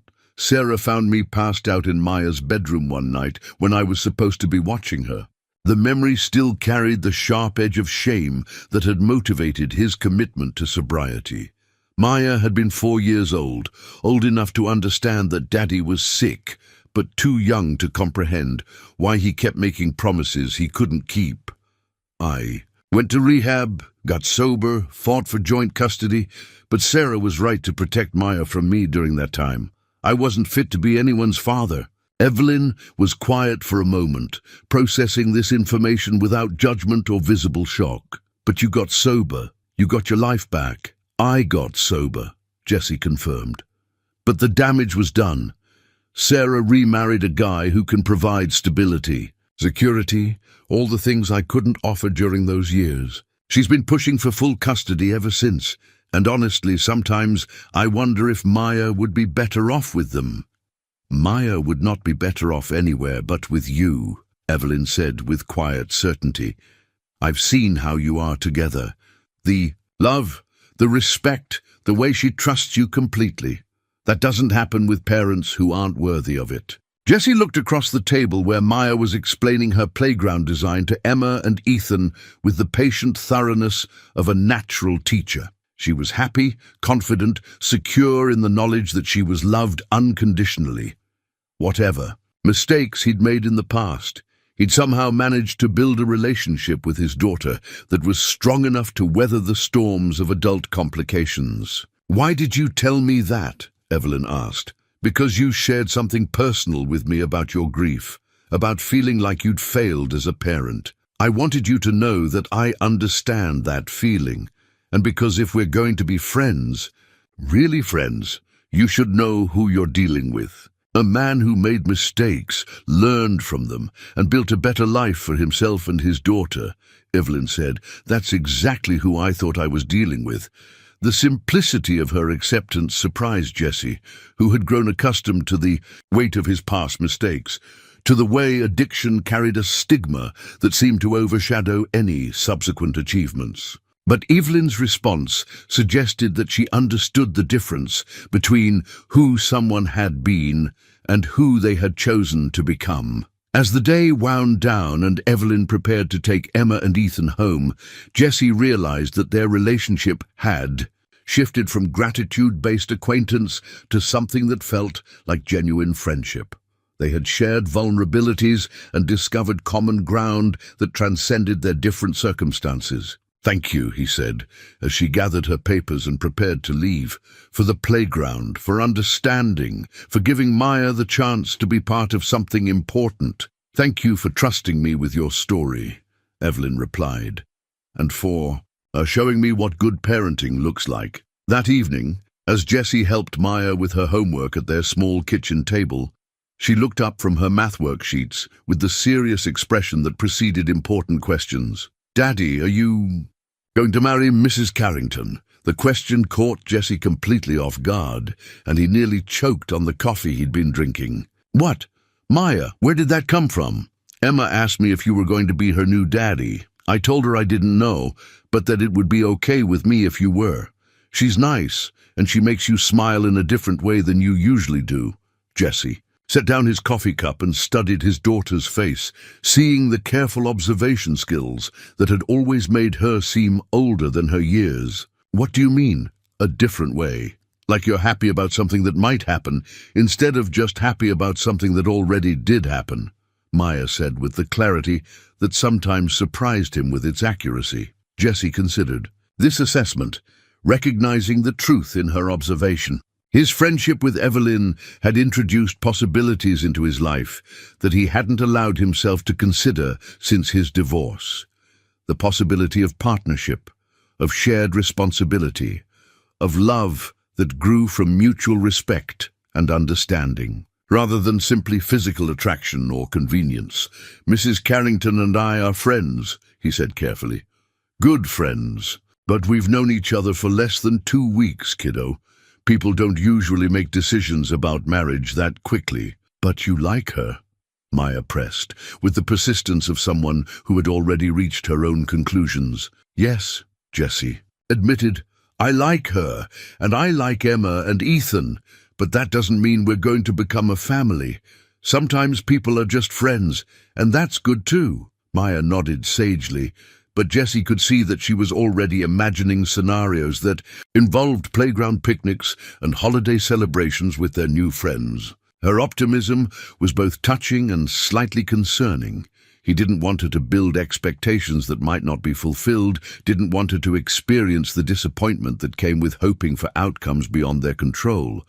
But as he tucked Maya into bed that night and listened to her prayers, which now included thanks for Emma and Ethan and Mrs. Carrington and the new playground that's going to be named after Daddy, Jesse found himself wondering if his daughter's intuitive understanding of relationships might be more accurate than his own cautious analysis. The photograph in his bedroom drawer seemed less like a monument to failure and more like evidence of growth, proof that he'd learned from his mistakes, that he'd built something better from the wreckage of his first attempt at creating a family. Maybe Maya was right. Maybe he was smiling in a different way, allowing himself to hope for possibilities that felt both thrilling and terrifying in their potential for changing everything he thought he knew about the boundaries of his small, carefully constructed world. The manila envelope arrived on a Tuesday morning, delivered by a courier who required Jesse's signature and seemed uncomfortable with the nature of his errand. Jesse recognized the law firm's letterhead before he opened it. Whitmore, Associates, had handled Sarah's divorce proceedings and every subsequent custody modification she'd pursued over the past 3 years. The sight of their official stationery never brought good news. Inside, along with the expected legal documents, was a photograph that made Jesse's blood run cold. It showed him and Evelyn sitting together on the blanket at the school playground, deep in conversation while their children played in the background. The image had been taken with a telephoto lens from a considerable distance, capturing an intimate moment between two people who appeared to be much more than casual acquaintances. The custody petition that accompanied the photograph was thorough and devastating. Sarah was requesting full custody of Maya, claiming that Jesse's recent association with wealthy individuals demonstrated poor judgment and suggested he was prioritizing personal relationships over his daughter's stability. The petition cited newspaper articles about the bus rescue, speculated about Jesse's motives for befriending the Carrington family, and painted a picture of a man who was using his daughter's presence to gain access to people and opportunities. Beyond his natural social sphere, Jesse read through the legal language twice, each time feeling more sick to his stomach. Someone had been watching him, photographing his interactions with Evelyn, building a case that his friendship with her somehow made him an unfit parent. The twisted logic would have been laughable if it weren't so potentially destructive. He was being accused of endangering Maya by associating with people who could provide her with opportunities and experiences he could never afford on his own. His phone rang before he'd finished processing the implications of the petition. Sarah's voice carried the cold satisfaction of someone who believed she held all the winning cards. "I assume you've seen the papers by now," she said without preamble. "Sarah, what the hell is this? You're trying to take Maya away because I made friends with someone?" "I'm trying to protect Maya from a father who's clearly lost perspective," Sarah replied. "Do you have any idea who Evelyn Carrington is? What her family is worth? What kind of attention you're bringing down on our daughter?" Jesse walked to the window and looked out at the apartment complex parking lot, where his 15-year-old pickup truck sat next to a row of equally modest vehicles owned by people who understood the reality of working 2 jobs to make ends meet. "She's a friend, Sarah. A good person whose children I helped in an emergency. She's a billionaire, Jesse. Her family owns half the tech companies in the Midwest. And you think she's interested in friendship with someone like you?" The casual cruelty of the assessment hit harder than Jesse expected. "Someone like you," the phrase carried all the judgment and condescension that had characterized the final years of their marriage, when Sarah had grown increasingly frustrated with his lack of ambition, his contentment with blue-collar work, his failure to provide the kind of life she'd imagined when they'd married young and optimistic. "What do you want, Sarah?" "I want you to end whatever relationship you think you have with the Carrington family. I want you to decline any offers of financial assistance or career opportunities that might come from this association. And I want you to focus on being the kind of stable, predictable father that Maya deserves." Jesse felt a surge of anger that threatened to overwhelm his usual careful control. "Maya is happy. She's thriving. She has friends and she's doing well. In school, and she knows she's loved. What more do you want? I want her to have security. I want her to have opportunities. I want her to grow up in a world where she doesn't have to worry about whether there's enough money for groceries or whether her father's going to be able to pay the rent." The conversation continued for another 10 minutes, with Sarah outlining her vision of Maya's future: private schools, college funds, summers at camps where she would meet children from appropriate families, a life buffered by financial resources that could solve problems before they became crises. It was a compelling vision, Jesse had to admit, and one that he would never be able to provide, despite his best efforts. After Sarah hung up, Jesse sat in his kitchen staring at the legal documents and trying to understand how his life had become so complicated so quickly. 3 weeks ago, his biggest worry had been making sure Maya's school shoes lasted until spring.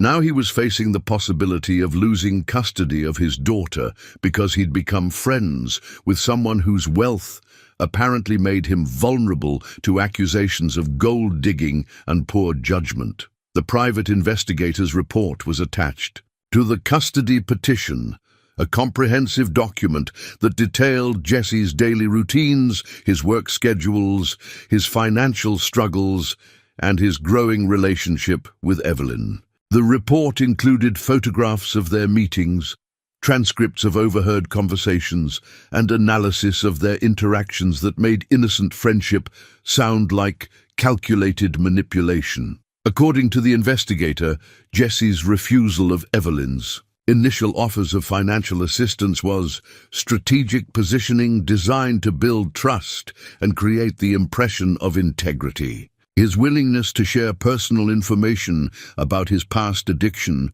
was characterized as emotional manipulation intended to generate sympathy and protective instincts. Even Maya's natural friendship with Emma and Ethan was described as a convenient coincidence that provides ongoing access to the Carrington family. Jesse had lived through the nightmare of addiction, had lost his marriage, and nearly lost his daughter to his own poor choices and self-destructive behavior.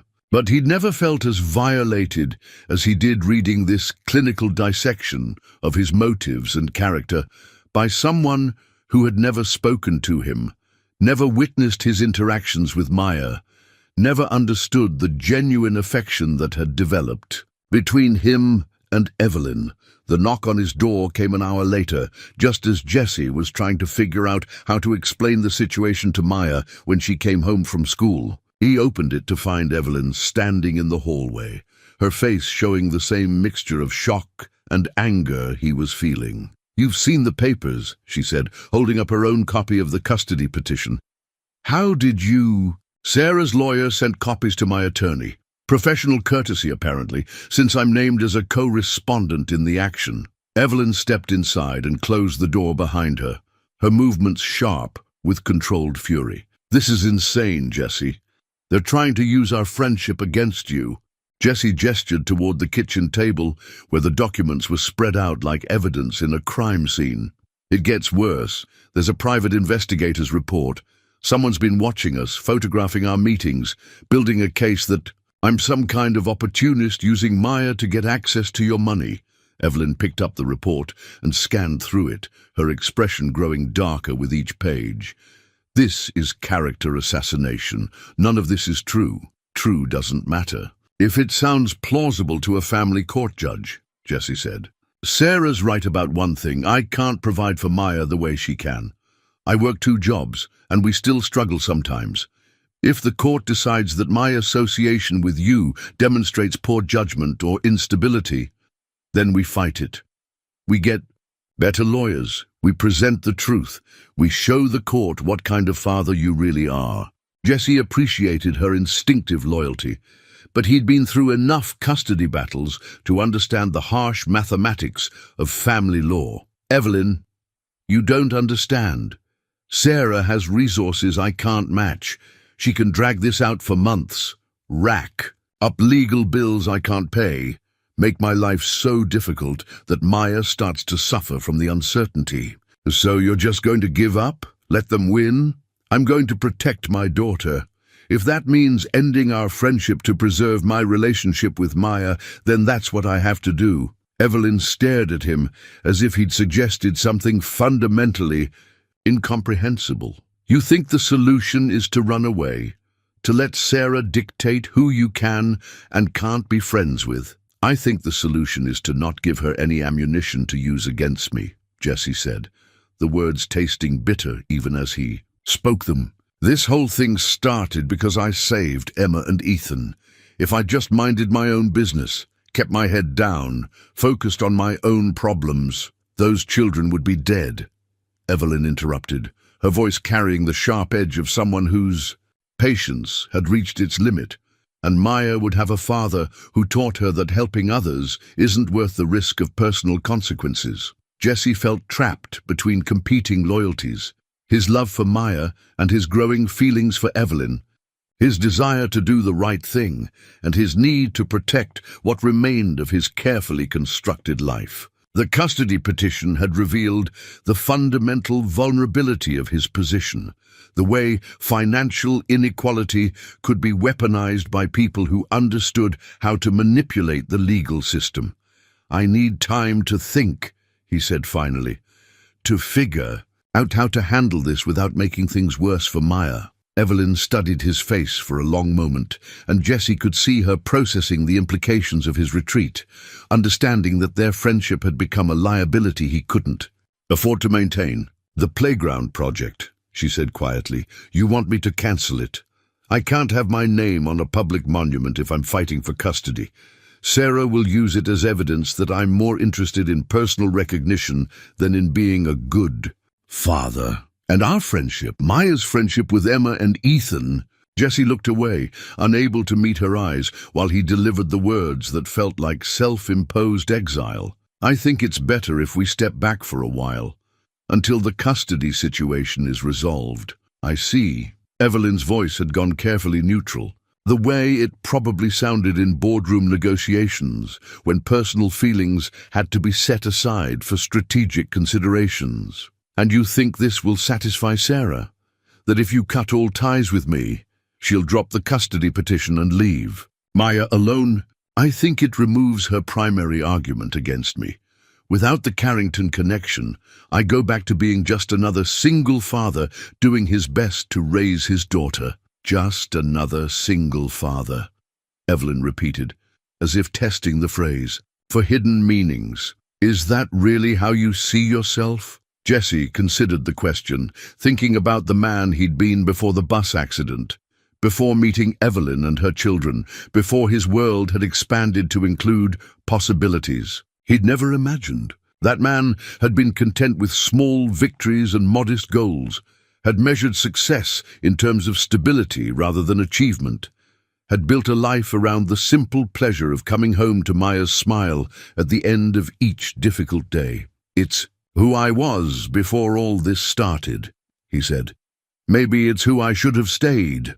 Evelyn gathered up her copy of the legal documents and prepared to leave, her movements carrying the controlled precision of someone who had learned to function efficiently even when emotionally devastated. "For what it's worth," she said at the door, "I don't think you're giving Maya enough credit. She's stronger than you think, more capable of handling complexity than you imagine, and I think you're underestimating how much it's going to hurt her to lose Emma and Ethan's friendship because the adults in her life are too afraid to fight for what matters." After she left, Jessie sat alone in his kitchen, surrounded by legal documents that felt like the debris of a life that had briefly expanded beyond its normal boundaries before contracting back to familiar limitations. Maya would be home from school in 2 hours, and he would have to explain why their new friends wouldn't be visiting anymore, why the playground project had been cancelled, why sometimes doing the right thing led to consequences that forced you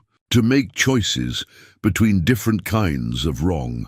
The photograph of his family that he'd shared with Evelyn lay on the table beside the custody petition, the two images representing different chapters in his ongoing attempt to build a life worthy of his daughter's trust and love. The young man in the wedding photo had believed that love was enough to overcome any obstacle, that good intentions could substitute for practical wisdom, that the future would unfold according to his hopes rather than his circumstances. The older man, facing a custody battle, understood that love sometimes required sacrifice, that protecting the people you cared about meant accepting limitations you couldn't change, that heroism was often less about dramatic gestures and more about quiet persistence in the face of forces beyond your control. But as Jessie looked at the private investigator's clinical analysis of his friendship with Evelyn, he wondered if he was making the right choice or simply the safe one.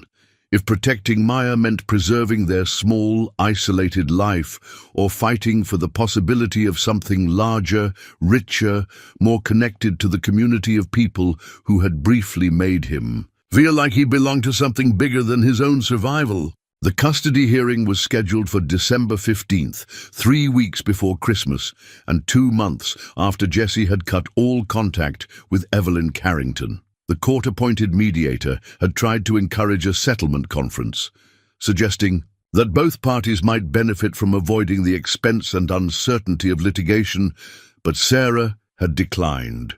She wanted her day in court, wanted the official validation that would come with a judge's ruling that Maya belonged in a more stable, prosperous home. Jesse sat in his appointed lawyer's cramped office, reviewing testimony preparation with a young public defender who looked barely old enough to have passed the bar exam. David Chen was earnest and well-meaning, but he'd been assigned to the case through the county's legal aid program, and his caseload included dozens of similar custody disputes involving parents who couldn't afford private representation. The good news is that your record since getting sober is exemplary, David said, flipping through a file that contained character references from Jesse's supervisor at the warehouse, Maya's teacher, and his AA sponsor. 3 years of steady employment, clean drug tests, no missed visits or support payments. The court will see that you've maintained stability. And the bad news? David gestured toward a separate stack of documents that included the private investigator's report, newspaper clippings about the bus rescue, and detailed financial analysis that highlighted the stark difference between Jesse's resources and those of Sarah's new family.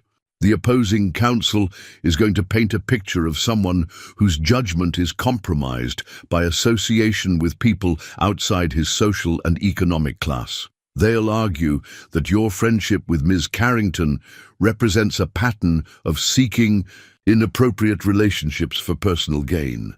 Jesse had read through Sarah's legal arguments so many times he could recite them from memory. According to her petition, his sudden involvement with prominent community members suggested instability and poor decision-making. The fact that he'd initially declined Evelyn's offers of financial assistance was characterized as strategic, manipulation designed to build trust before eventual exploitation. Even his decision to end the friendship was twisted into evidence of guilt and recognition that the relationship had been inappropriate from the beginning. "What about Maya's preferences?" Jesse asked. "She's 9 years old. Doesn't the court consider what she wants?" They'll interview her, but custody decisions are based on the child's best interests, not necessarily their stated preferences. A 9-year-old can't be expected to understand complex financial and social factors that might affect her long-term welfare. Jesse understood the legal logic, but it still felt fundamentally wrong that Maya's own voice would carry less weight than expert testimony from people who had never seen them together, never witnessed the daily routines of homework and bedtime stories and Saturday morning pancakes that defined their relationship. The past 2 months had been the most difficult of Jesse's sobriety. Maya had asked repeatedly about Emma and Ethan, wondering why their new friends had suddenly disappeared from their lives without explanation. Jesse had offered vague answers about busy schedules and adult complications, but Maya was too perceptive to accept such obvious evasions. She'd grown quieter, more withdrawn, sensing the tension that surrounded the upcoming hearing, even though Jesse had tried to shield her from the specific details of Sarah's petition. "I want to testify," Jesse said, making a decision that had been building for weeks. "I want to tell the court myself what kind of father I am, what my relationship with Maya means to me." David looked uncomfortable with the suggestion. "Parent testimony can be risky. The opposing counsel will cross-examine you about every decision you've made, every mistake in your past. They'll try to rattle you, make you appear defensive or unstable. Let them try. I've got nothing to hide that isn't already in their petition. And maybe it's time someone spoke honestly about what this case is really about." That evening, Jesse helped Maya with her homework at their kitchen table while she worked through long division problems with the focused concentration she applied to every academic challenge. She'd been more serious lately, less inclined toward the casual chatter that usually accompanied their evening routines, and Jessie suspected she understood more about their current situation than he'd given her credit for. "Daddy," she said, looking up from her math worksheet. "Are you in some kind of trouble?" Jessie set down the papers he'd been reviewing and gave Maya his full attention. "What makes you ask that, kiddo? You've been sad for a long time, and we haven't seen Emma and Ethan in forever, and Mrs. Rodriguez asked me if everything was okay at home because I haven't been raising my hand as much in class." The observation hit Jessie with unexpected force. He'd been so focused on protecting Maya from the stress of the custody battle that he'd failed to notice how his own anxiety was affecting her daily life, her engagement with school, her natural curiosity and enthusiasm for learning. "I'm not in trouble exactly," he said carefully, "but there are some grown-up things I'm dealing with that are making me worry more than usual about me." Jessie reached across the table and took Maya's small hands in his. "About making sure you're safe and happy and that nothing changes between us. You're the most important thing in my life, Maya. Everything I do is about making sure you're okay." "But I'm okay," Maya said, with the practical clarity that sometimes surprised him. "I like our apartment, and I like my school, and I like that you help me with homework every night. Why would anything need to change?" Jessie wished he could offer the simple reassurance she was seeking, but the custody hearing loomed over their future like a storm system that could alter everything with a single judicial decision. Sometimes adults disagree about what's best. For children, that's all this is, a disagreement that needs to be sorted out.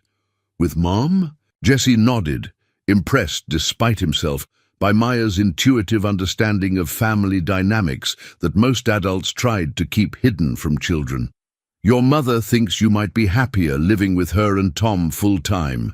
She can provide things for you that I can't, a bigger house, more money for activities and trips, opportunities I'll never be able to offer." Maya considered this information with the serious expression she wore when working through complex problems. "But I don't want those things if it means not living with you. You're my daddy. That's more important than having a big house." The simple statement carried more weight than hours of legal testimony, more truth than psychological evaluations and financial analyses combined. Maya understood something that seemed to escape the adults arguing over her future, that love and security came from relationship, not from material circumstances. "I love you too, kiddo, more than anything in the world." "Then fight for me," Maya said with quiet intensity. "Don't let them take me away just because Mom has more money. Fight for me like you fought to save Emma and Ethan." Jessie felt something shift inside him, a recognition that his daughter deserved a father who would stand up for their relationship rather than retreat in the face of difficult odds. Maya had seen him dive into freezing water to save children he'd never met, had watched him risk his life because someone needed help. Now she needed him to show the same courage in defending their family against forces that threatened to tear them apart. "Okay," he said, "I'll fight for you. I promise." The next morning, Jessie called David Chen and informed him that he wanted to request an emergency character witness, someone who could testify about his parenting abilities and the strength of his relationship with Maya. David was skeptical about the strategy, warning that character witnesses could be cross-examined about their own motivations and biases. But Jessie had made his decision. He wanted Evelyn Carrington to testify on his behalf. The phone call to Evelyn was the most difficult conversation Jessie had initiated in months. They hadn't spoken since the day he'd told her their friendship had to end, and he had no idea whether she would even be willing to help after the way he'd handled the situation. "Jessie?" Her voice carried surprise and something that might have been hope. "I didn't expect to hear from you. I need to ask you something," he said without preamble. "Something that might cause problems for you, might bring unwanted attention to your family. You have every right to say no." "What is it?" Jessie explained the custody hearing, the character assassination in Sarah's petition, the way their friendship had been twisted into evidence of his unfitness as a parent. He described his lawyer's concerns about calling controversial witnesses, and the risk that Evelyn's testimony might backfire if the opposing counsel managed to make her appear manipulative or self-interested. "But Maya asked me to fight for her," he concluded. "Really fight, the way I fought to save Emma and Ethan. And I think you're the only person who can tell the court what kind of father I really am, what our friendship actually meant." Evelyn was quiet for so long that Jesse wondered if the call had been disconnected. When she finally spoke, her voice carried the firm decisiveness he remembered from their first meeting. "Of course I'll testify. I've been waiting for 2 months for you to realize that some things are worth fighting for, regardless of the consequences. Evelyn, you need to understand what you're agreeing to. Sarah's lawyer will try to make it look like you have ulterior motives, like you're trying to buy influence or manipulate the situation for your own benefit. They'll question your judgment, your character, maybe even your fitness as a parent. Let them try," Evelyn said with quiet steel in her voice.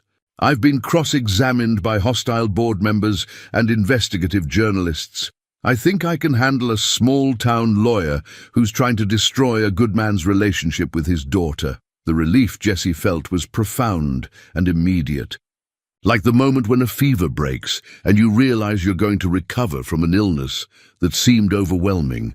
For the first time since receiving Sarah's custody petition, he felt like he had allies in the fight, people who understood what was at stake and were willing to risk their own comfort to help him protect it. "There's something else," Evelyn said. "Emma and Ethan have been asking about Maya constantly. They don't understand why she can't visit anymore, why we suddenly stopped being friends. If you're willing to fight for this relationship, they want to fight too." Jesse thought about Maya's questions, her sadness over losing friends who had helped her understand that families came in many different forms, that connection and care mattered more than shared circumstances or social similarity. "Maybe it's time they understood what we're fighting for," he said, "and maybe it's time I stopped trying to protect everyone from the truth about how complicated adult relationships can be." The custody hearing was still a week away, but Jesse felt a shift in his approach to the challenge ahead. Instead of preparing for defeat and damage control, he was preparing for battle, not just to preserve the status quo, but to demonstrate that he and Maya belonged together, that their small family was strong enough to withstand scrutiny and wealthy enough in the things that truly mattered. That night, he pulled the family photograph from his bedroom drawer and placed it on the kitchen table beside Maya's homework, not as a reminder of failure, but as evidence of growth, in proof that people could learn from their mistakes and build something better from the wreckage of their first attempts at love and family. Maya noticed the photograph immediately when she came home from school, studying the image of her younger self with the curious attention she usually reserved for particularly interesting library books. "We looked happy," she said simply. "We were happy," Jesse replied, "and we're going to be happy again, no matter what happens next." With Emma and Ethan and Mrs. Carrington, Jesse looked at his daughter, 9 years old, wise beyond her years, capable of understanding complexities that adults often tried to hide from children, and made another decision that felt like stepping off a cliff into uncertain air. "I hope so, kiddo. I really hope so." The week before the custody hearing passed in a blur of preparation and strategy sessions with David Chen, who had initially been skeptical about Jesse's decision to fight aggressively, but was now throwing himself into the case with the enthusiasm of someone who believed they might actually win. Character references poured in from unexpected sources: Pete Morrison from the warehouse, Miss Patterson from the library, Mrs. Rodriguez from Maya's school, even the paramedic who had been first on scene at the bus rescue. But the most powerful support came from Maya herself, who asked to speak with the court-appointed child advocate and delivered a statement so clear and compelling that David Chen requested permission to include portions of it in his opening arguments. "My daddy saves people," Maya had told the advocate. "He saved those kids from the bus, but he saves me every day too. He saves me by making sure I know I'm loved, by helping me with homework, by being there when I'm scared or sad or just need someone to listen. That's what daddies are supposed to do, and mine is the best at it." Jesse had listened to a recording of Maya's statement and felt his heart break and heal simultaneously, understanding that his daughter possessed wisdom and clarity that surpassed his own, that she understood the fundamental truth at the heart of their custody battle. Love expressed through daily care was more valuable than any material advantage money could provide. The night before the hearing, Jesse tucked Maya into bed and sat beside her in the darkness, listening to her breathing and thinking about all the bedtime stories, all the middle-of-the-night comfort sessions, all the ordinary moments of connection that had built their relationship into something strong enough to withstand the challenges ahead. "Whatever happens tomorrow," he whispered, "you're my daughter and I'm your father. That never changes, no matter what any judge says." Maya stirred in her sleep, reaching for his hand with the unconscious trust that had defined their relationship since the day she was born. Jesse sat in the quiet darkness, preparing for the most important battle of his life, knowing that he would face it with the support of people who understood what he was fighting for and why it mattered more than safety, more than compromise, more than the comfortable limitations of a life lived without risk or hope. The Millbrook County Courthouse was a limestone monument to justice built in 1923, its high ceilings and polished marble floors designed to inspire respect for the legal process. Jesse had never been inside the building before the custody proceedings began, and he found the formal atmosphere both intimidating and oddly comforting, a place where decisions were made based on evidence and argument rather than wealth or social position. Judge Margaret Thornton had a reputation for fairness and no patience for legal theatrics. She'd been presiding over family court cases for 15 years, long enough to have seen every variation of custody dispute that human nature could devise. At 62, she carried herself with the quiet authority of someone who understood that her decisions shaped children's lives and took that responsibility seriously. Jesse sat at the respondent's table beside David Chen, wearing the one suit he owned, purchased for job interviews 3 years ago, and carefully maintained for occasions that required formal presentation. Across the aisle, Sarah sat with her attorney Richard Whitmore, a man whose expensive clothes and confident demeanor suggested he was accustomed to winning cases through superior resources rather than superior arguments. Maya was not in the courtroom. Family. Court proceedings typically excluded children under 12 unless their direct testimony was required, but Jesse could feel her presence in every document, every piece of evidence, every argument that would determine whether they continued to build their life together or whether that life was fundamentally altered by judicial decree. "Your Honor," Whitmore began in his opening statement, "this case is about providing Maya Rivera with the stability and opportunities that every child deserves. Ms. Sarah Hendricks and her husband Tom can offer Maya a two-parent household, financial security, educational opportunities, and a social environment that will prepare her for success in an increasingly competitive world." Jesse listened to the familiar arguments about private schools and college funds, summer camps and tutoring programs, all the advantages that money could purchase for a child whose future stretched ahead with infinite possibility. Whitmore was skilled at painting a picture of abundance without explicitly criticizing Jesse's circumstances, suggesting through careful language that love alone was insufficient when weighed against practical considerations of long-term welfare. Furthermore, Whitmore continued, recent events have raised serious questions about Mr. Rivera's judgment and priorities. His association with the Carrington family, while perhaps well-intentioned, demonstrates a pattern of seeking relationships that may not be in Maya's best interests. A 9-year-old child should not be exposed to the complexities of adult social dynamics that she cannot understand or navigate safely. The argument was subtle but devastating, suggesting that Jesse's friendship with Evelyn was somehow inappropriate or exploitative without directly making accusations that could be challenged with evidence. Whitmore was too experienced to make claims he couldn't prove, instead relying on implication and suggestion to plant seeds of doubt about Jesse's motives and character. When David Chen rose for his opening statement, Jesse felt a moment of panic about the contrast between his young public defender and Whitmore's polished professionalism. But David's voice carried conviction that transcended his inexperience, and his words focused on the heart of the matter rather than peripheral considerations. Your Honor, this case is not about money or social status or educational opportunities.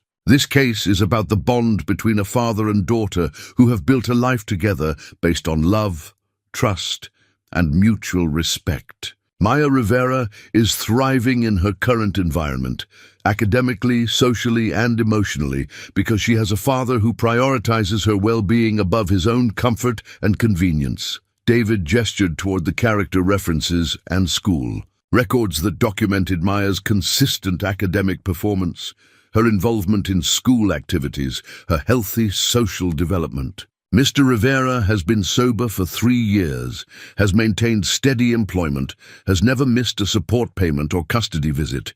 He has rebuilt his life around his commitment to being the father Maya deserves. Jesse felt some of his tension, as David outlined the evidence that supported his fitness as a parent, but he knew the real test would come during cross-examination, when Whitmore would have the opportunity to probe for weaknesses and inconsistencies that could undermine his credibility.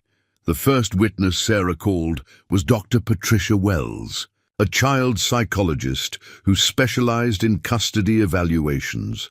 Dr. Wells had interviewed both Jesse and Sarah, had observed Maya's interactions with both parents, and had prepared a comprehensive report that was ostensibly neutral but seemed to favor Sarah's position on key points. In my professional opinion, Dr. Wells testified, Maya would benefit from the additional resources and stability that Ms. Hendricks can provide. While Mr. Rivera is clearly devoted to his daughter, single parenthood places inherent stresses on both parent and child that can be alleviated through alternative arrangements. Under cross-examination, David managed to establish that Dr. Wells had spent only 2 hours observing Jesse and Maya together, compared to 4 hours with Sarah and Maya, and that her report relied heavily on financial analysis rather than emotional attachment assessment. But the damage was done. An expert witness had suggested that Maya's current situation was less than optimal, that change might benefit her long-term development. Sarah's testimony came next, delivered with the controlled emotion of someone who had rehearsed her presentation carefully. She spoke about her regrets over the divorce, her desire to provide Maya with a stable 2-parent household, her concern that Jesse's association with prominent community members suggested poor judgment about appropriate relationships. "I don't question Jesse's love for Maya," Sarah said, looking directly at the judge. "But love isn't enough when a child's future is at stake. Maya deserves opportunities that Jesse simply cannot provide, no matter how hard he works or how much he cares." Jesse watched Sarah testify and recognized the woman he'd married 15 years ago. Intelligent, articulate, genuinely concerned about Maya's welfare, even when that concern was filtered through assumptions about what constituted appropriate parenting and suitable social environments. She wasn't motivated by malice or revenge, which somehow made her arguments more dangerous because they carried the ring of sincere conviction. During cross-examination, David focused on Sarah's decision to pursue full custody rather than modified visitation, questioning whether her primary concern was Maya's welfare or her own desire for control over her daughter's upbringing. "Ms. Hendricks, in your petition, you cite Mr. Rivera's association with the Carrington family as evidence of poor judgment. Can you explain why friendship with successful, law-abiding citizens would be problematic for Maya?" Sarah hesitated, recognizing the trap in the question. It's not the friendship itself that concerns me. It's the circumstances that led to the friendship, the media attention, the way Maya might be affected by being thrust into social situations she's not prepared for. Are you suggesting that Mr. Rivera should have allowed 2 children to drown, rather than risk the social complications that might result from saving them? Of course not, Sarah said, her composure slipping slightly. But Jesse has always had difficulty maintaining appropriate boundaries. His association with the Carrington family feels like another example of that pattern. Jesse felt his anger rise at the casual dismissal of his heroic act. The way Sarah could acknowledge that he'd saved 2 children's lives while simultaneously using that action as evidence against his character. But David was already moving to his next line of questioning, establishing that Sarah had remarried within 18 months of the divorce while limiting Jesse's contact with Maya during that transitional period. The morning session concluded with Tom Hendrick's testimony about his willingness to serve as Maya's stepfather, his financial resources, and his vision for her future.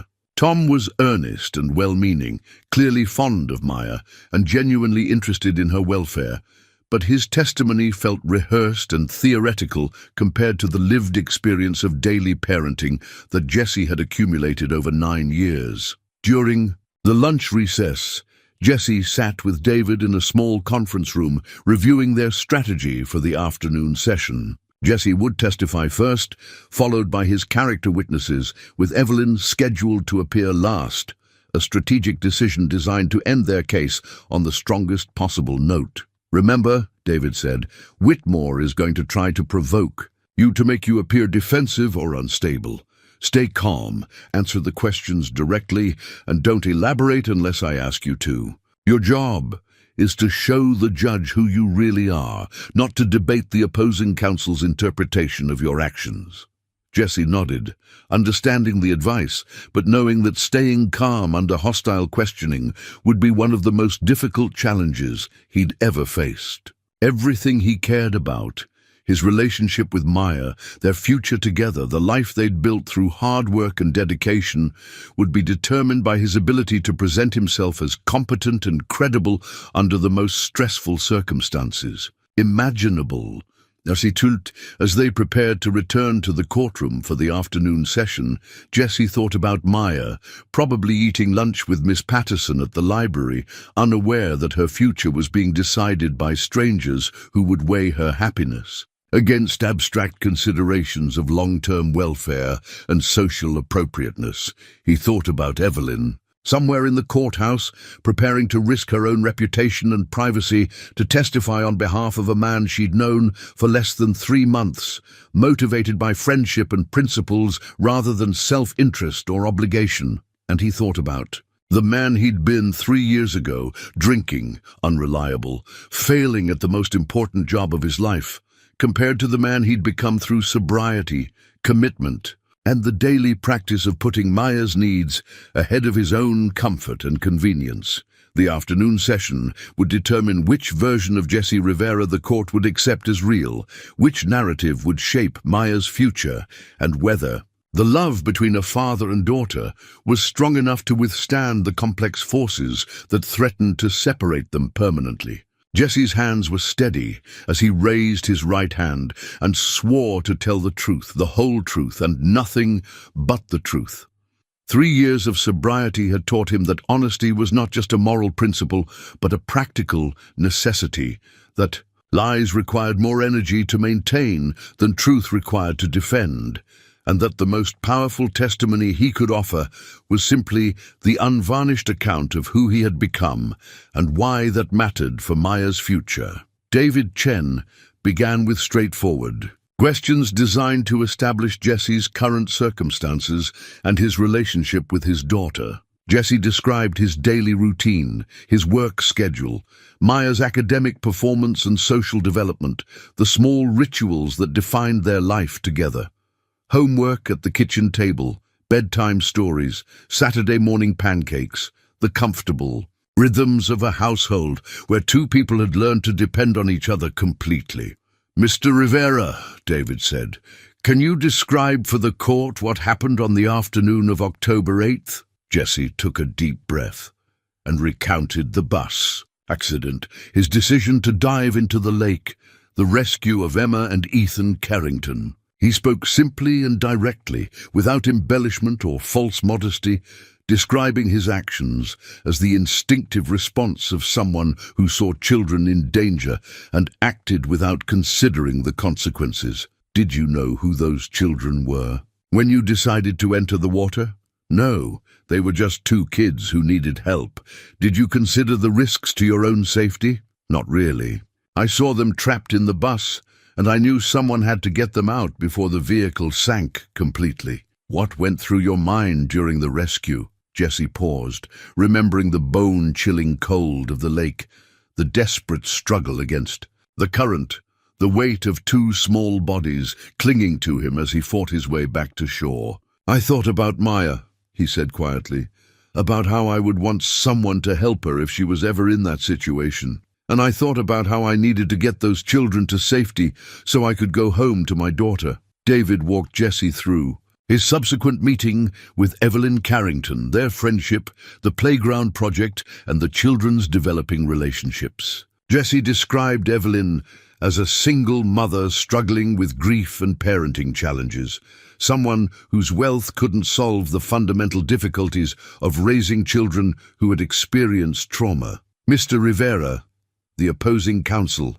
has suggested that your friendship with Ms. Carrington demonstrates poor judgment. How do you respond to that characterization? I think it demonstrates exactly the kind of judgment I want Maya to learn from me, Jesse said, looking directly at Judge Thornton. That you help people when they need help, regardless of their circumstances. That you judge people by their character, not their bank account. That kindness and generosity are values worth teaching your children, even when, especially when, those values might come with personal costs. When Whitmore rose for cross-examination, Jesse felt his pulse quicken but kept his expression calm and attentive. The opposing attorney moved like a predator who had identified weakness, circling toward topics designed to undermine Jesse's credibility and composure. Mr. Rivera, you've been sober for 3 years. How many times did you attempt sobriety before this current period? 4 times, Jesse answered honestly. And what caused those previous attempts to fail? I wasn't ready to admit that I needed help.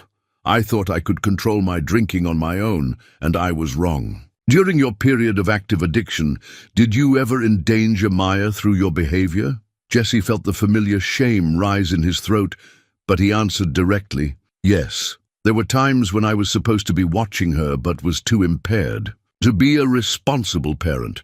That's why Sarah left me, and that's why I lost custody temporarily. You mentioned that during the rescue, you thought about Maya and how you would want someone to help her in a similar situation. Isn't it true that your judgment about what Maya needs has been consistently poor throughout her life? My judgment was poor when I was drinking, Jesse said, refusing to be baited into defensiveness. My judgment has been clear and consistent since I got sober 3 years ago. But you're asking this court to believe that someone who made catastrophically poor decisions for the first 6 years of Maya's life should be trusted with her future based on 3 years of improved behavior. Jesse considered the question carefully, understanding that his answer would be crucial to the judge's assessment of his fitness as a parent. I'm asking the court to look at who I am now, not who I was then. I'm asking them to consider the man Maya knows as her father, the one who helps her with homework every night, who has never missed a school event, who has been completely sober for 3 years. I made terrible mistakes, but I learned from them. Maya deserves a father who can admit his failures and work every day to be better.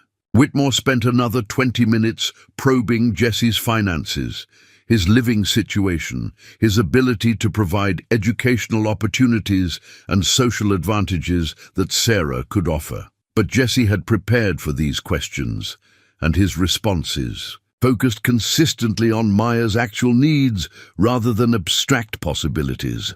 Your Honor, Whitmore said in conclusion, Mr. Rivera is asking this court to ignore his documented history of poor judgment in favor of a relatively brief period of stability. Can we really trust that this stability will continue when the pressures of single parenthood increase as Maya grows older? David's redirect was brief but effective, establishing that Jesse's sobriety program included ongoing support systems, that his employment record showed consistent reliability, and that every professional who had worked with Maya over the past 3 years had observed a stable, nurturing relationship between father and daughter. The character witnesses who followed painted a picture of Jesse that contradicted the opposing counsel's portrayal of instability and poor judgment. Pete Morrison testified about Jesse's work ethic and reliability. Miss Patterson spoke about his involvement in Maya's education and his respectful interaction with school staff. And Mrs. Rodriguez described Maya as one of the most well-adjusted children in her class, confident, kind, secure in her family relationships. But the most powerful testimony came from Jesse's AA sponsor, Michael Torres, who had known Jesse throughout his recovery journey and could speak to the fundamental transformation that sobriety had created in his personality and priorities. Jesse Rivera is not the same man who lost custody of his daughter 3 years ago, Michael testified. Recovery isn't just about stopping drinking, it's about rebuilding your character, your relationships, your entire approach to life. Jesse has done that work consistently and thoroughly. He's become the kind of man who dives into freezing water to save strangers' children, who builds genuine friendships based on mutual respect rather than personal gain, who puts his daughter's needs ahead of his own comfort every single day. When Evelyn Carrington was called to testify, a murmur ran through the courtroom gallery.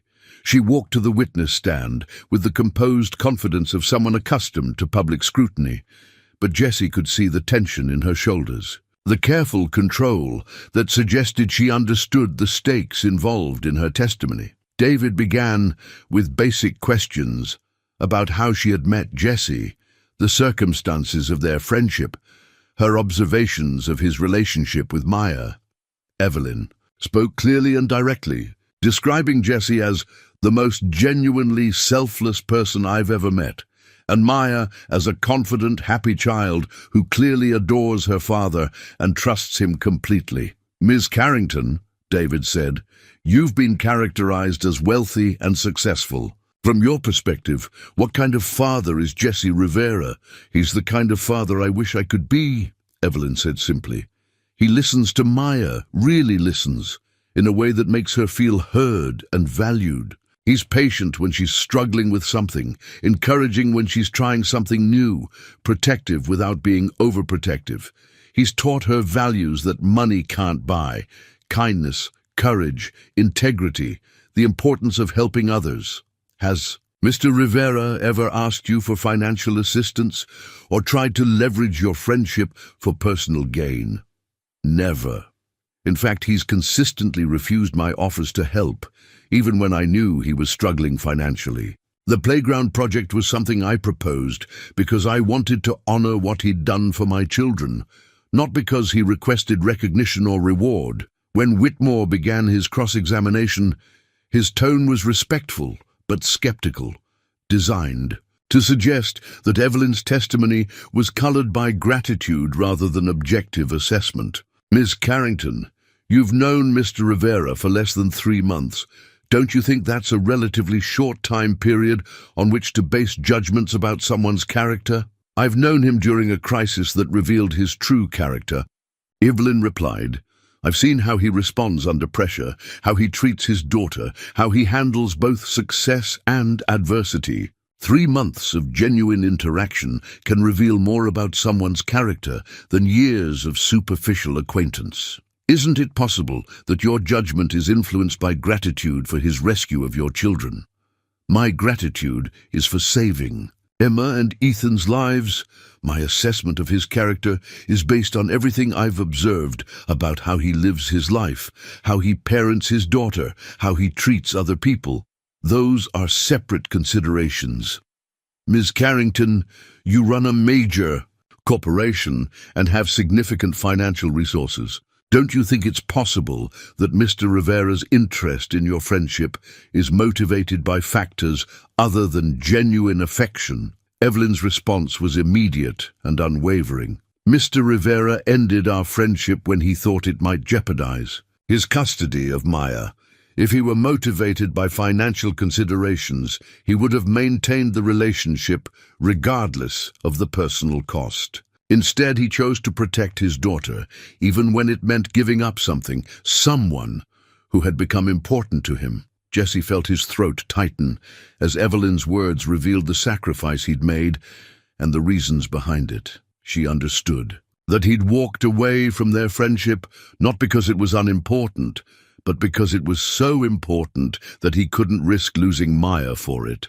Furthermore, Evelyn continued, Jesse Rivera taught my children that there are people in the world who will help them when they need it, who will act courageously when circumstances require it, who will put others' welfare ahead of their own. Safety and comfort, those are lessons worth more than any educational opportunity or material advantage money can provide. Whitmore tried several more approaches, questioning Evelyn's motivations for testifying, suggesting that her wealth isolated her from understanding the practical challenges of single parenthood, implying that her friendship with Jesse was based on guilt rather than genuine affection. But Evelyn remained composed and consistent, her answers reflecting both emotional conviction and logical reasoning. Judge Thornton called a brief recess before closing arguments, giving both legal teams time to prepare their final presentations. To the court, Jesse sat with David in the hallway, watching Evelyn speak quietly with Emma and Ethan, who had been waiting with their nanny during her testimony. "How do you think it went?" Jesse asked. "Better than I hoped," David said honestly. "Evelyn's testimony was powerful, and your willingness to acknowledge your past mistakes while demonstrating your current stability was exactly the right approach. But ultimately, the judge will decide based on her assessment of Maya's best interests. And that's not always predictable," Jesse nodded, understanding that he had done everything possible to present his case honestly and completely. The rest was beyond his control, in the hands of a judge who would weigh competing visions of Maya's future against the evidence of who he had become and what their relationship meant to both of them. Emma and Ethan approached him during the recess, their faces serious with the gravity of adult proceedings they only partially understood. "Are you going to be okay?" Emma asked, her 7-year-old concern touching in its directness. "I hope so," Jesse said, kneeling down to their level. "But whatever happens, I want you to know that being your friend has been one of the best things that's happened to me and Maya. You helped us understand that families can grow in unexpected ways. We want you and Maya to stay together," Ethan said with quiet intensity. "You belong together.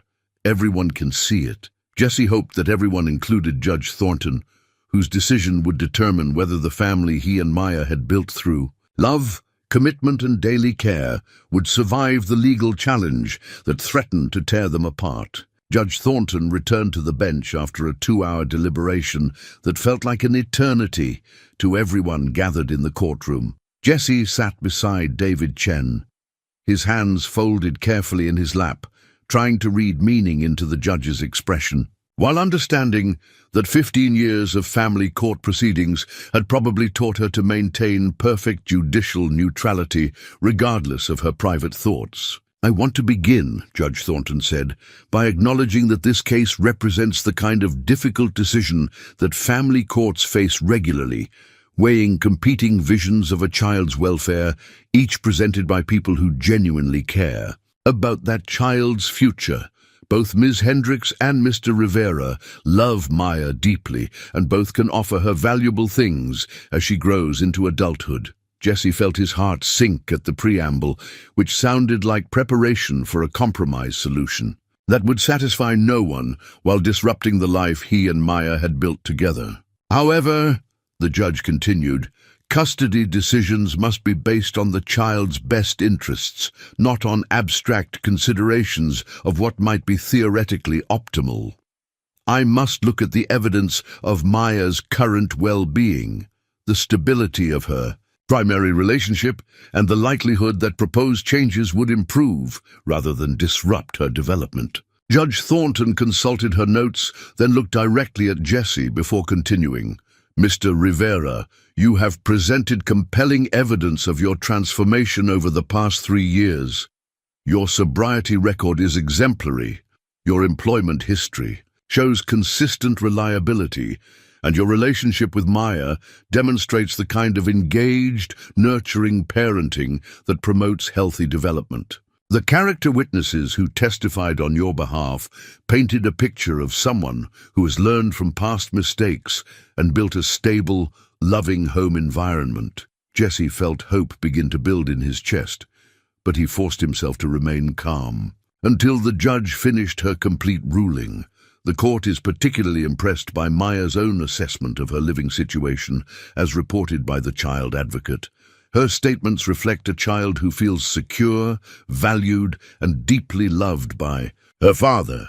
She demonstrates age-appropriate confidence and social development, academic success, and emotional stability that suggests her current environment is serving her well. Jesse caught sight of Evelyn in the gallery behind him, her face reflecting the careful hope that he was feeling himself. Regarding the concerns raised about Mr. Rivera's friendship with the Carrington family, the court finds no evidence that this relationship has harmed Maya or demonstrated poor judgment on Mr. Rivera's part.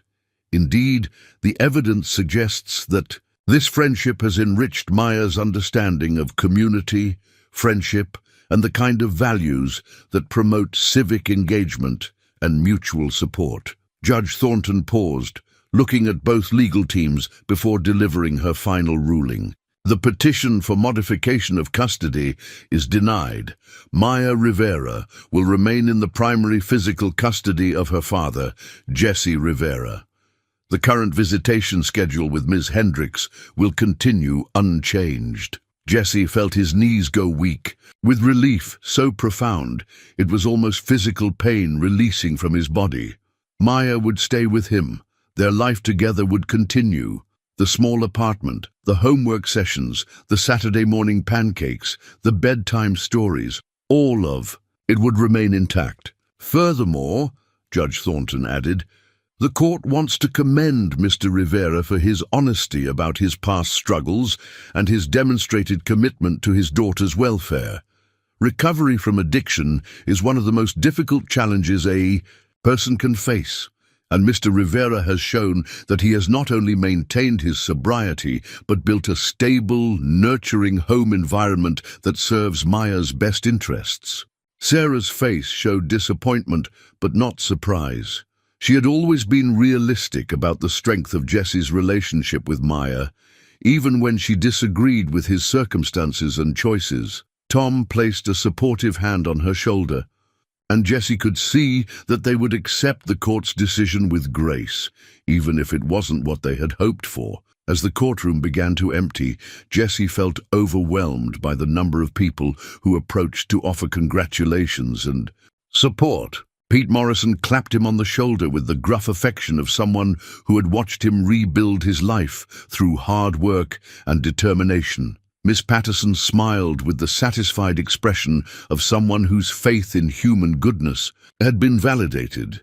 Mrs. Rodriguez promised to call Maya that evening to make sure she understood that everything was going to be okay. But it was Evelyn's presence that meant the most to Jesse as he navigated the surreal transition from legal proceeding back to ordinary life. She waited until the crowd had thinned before approaching, her face showing the same mixture of relief and exhaustion that Jesse was feeling.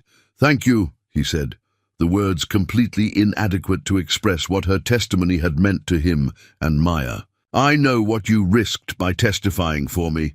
"I didn't risk anything," Evelyn said firmly. "I told the truth about a good man who deserved to keep his daughter. That's not risky. It's necessary." "The friendship," Jesse said hesitantly.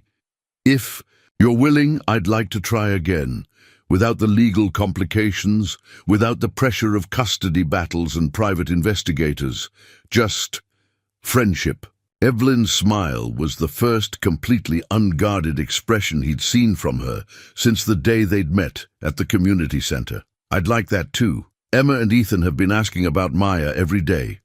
They want to show her the new books they got for Christmas." Jesse realized that Christmas was only a week away, that the holiday he'd been dreading as potentially Maya's last in their small apartment was now restored to its proper significance as a celebration of family and gratitude and the simple joy of being together. The drive home took him past the construction site where work had begun on the new playground equipment. The sign at the entrance still read Rivera Memorial Playground, and Jesse felt a complex mixture of pride and humility at seeing his name associated with something that would serve children for decades to come. The playground would be finished by spring, ready for a new generation of kids to climb and swing and imagine adventures on equipment that honored an ordinary man's moment of extraordinary courage. Maya was waiting at Miss Patterson's house, where she'd spent the day trying to concentrate on books while worrying about outcomes beyond her control. She ran to Jesse's truck before he'd even parked, her face bright with questions and barely contained anxiety. "What happened? Are we still going to live together? Can I still see Emma and Ethan?" Jesse knelt down and gathered Maya into a hug that tried to communicate everything he was feeling: relief, gratitude, love, and the profound recognition that some bonds were strong enough to survive any challenge that legal systems or social pressures could devise. "We're staying together, kiddo, you and me, just like always." Maya pulled back to study his face, making sure he was telling her the complete truth. "Forever? Forever," Jesse confirmed. "The judge said you belong with me, and that's not going to change." That evening, they celebrated with Chinese takeout eaten on their small kitchen table, while Maya described her day at the library and her plans for the upcoming school winter break. The conversation was ordinary, comfortable, full of the small details that characterized their daily life together. But underneath the normalcy, Jesse felt a deeper appreciation for everything they had built together, not just the routines and traditions that defined their household, but the trust and love that had sustained them through challenges he'd never anticipated when he'd first fought to regain custody 3 years ago. After Maya went to bed, Jesse called Evelyn to thank her again and to begin the careful process of rebuilding their friendship on new foundations. They talked for an hour about the day's events, about their children's reactions to the court's decision, about plans for the winter break that might include shared activities, and the gradual reconstruction of the relationships that had been disrupted by legal complications. "I have something to tell you," Evelyn said near the end of their conversation, "about the playground project. I want to modify the dedication." Jesse felt a moment of concern that the custody battle had somehow compromised the community project that meant so much to him and Maya. "Instead of just honoring you," Evelyn continued, "I want the dedication to recognize the importance of community, of people who help each other regardless of their circumstances.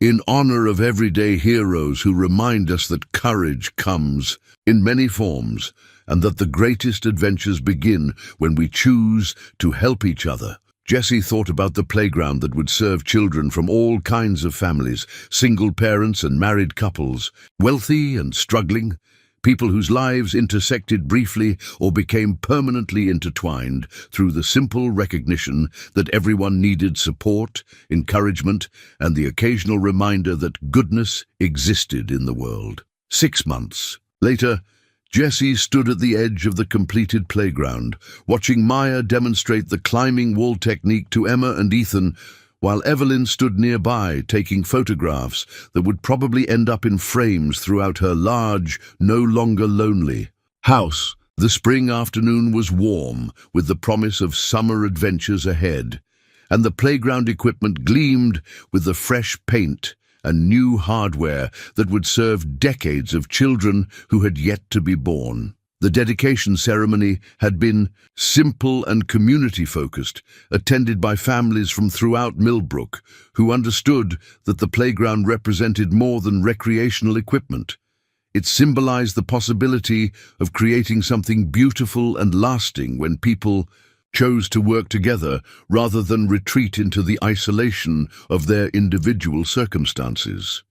Jesse no longer worked two jobs. Evelyn's foundation had funded a community development position that allowed him to coordinate improvement projects throughout the region while maintaining reasonable hours that preserved his time with Maya. The work was meaningful and sustainable, providing financial stability without the exhaustion that had characterized his previous employment situation. Maya had adjusted to their expanded social circle with the adaptability that characterized her personality, embracing Emma and Ethan as unofficial siblings while maintaining her special relationship with Jesse.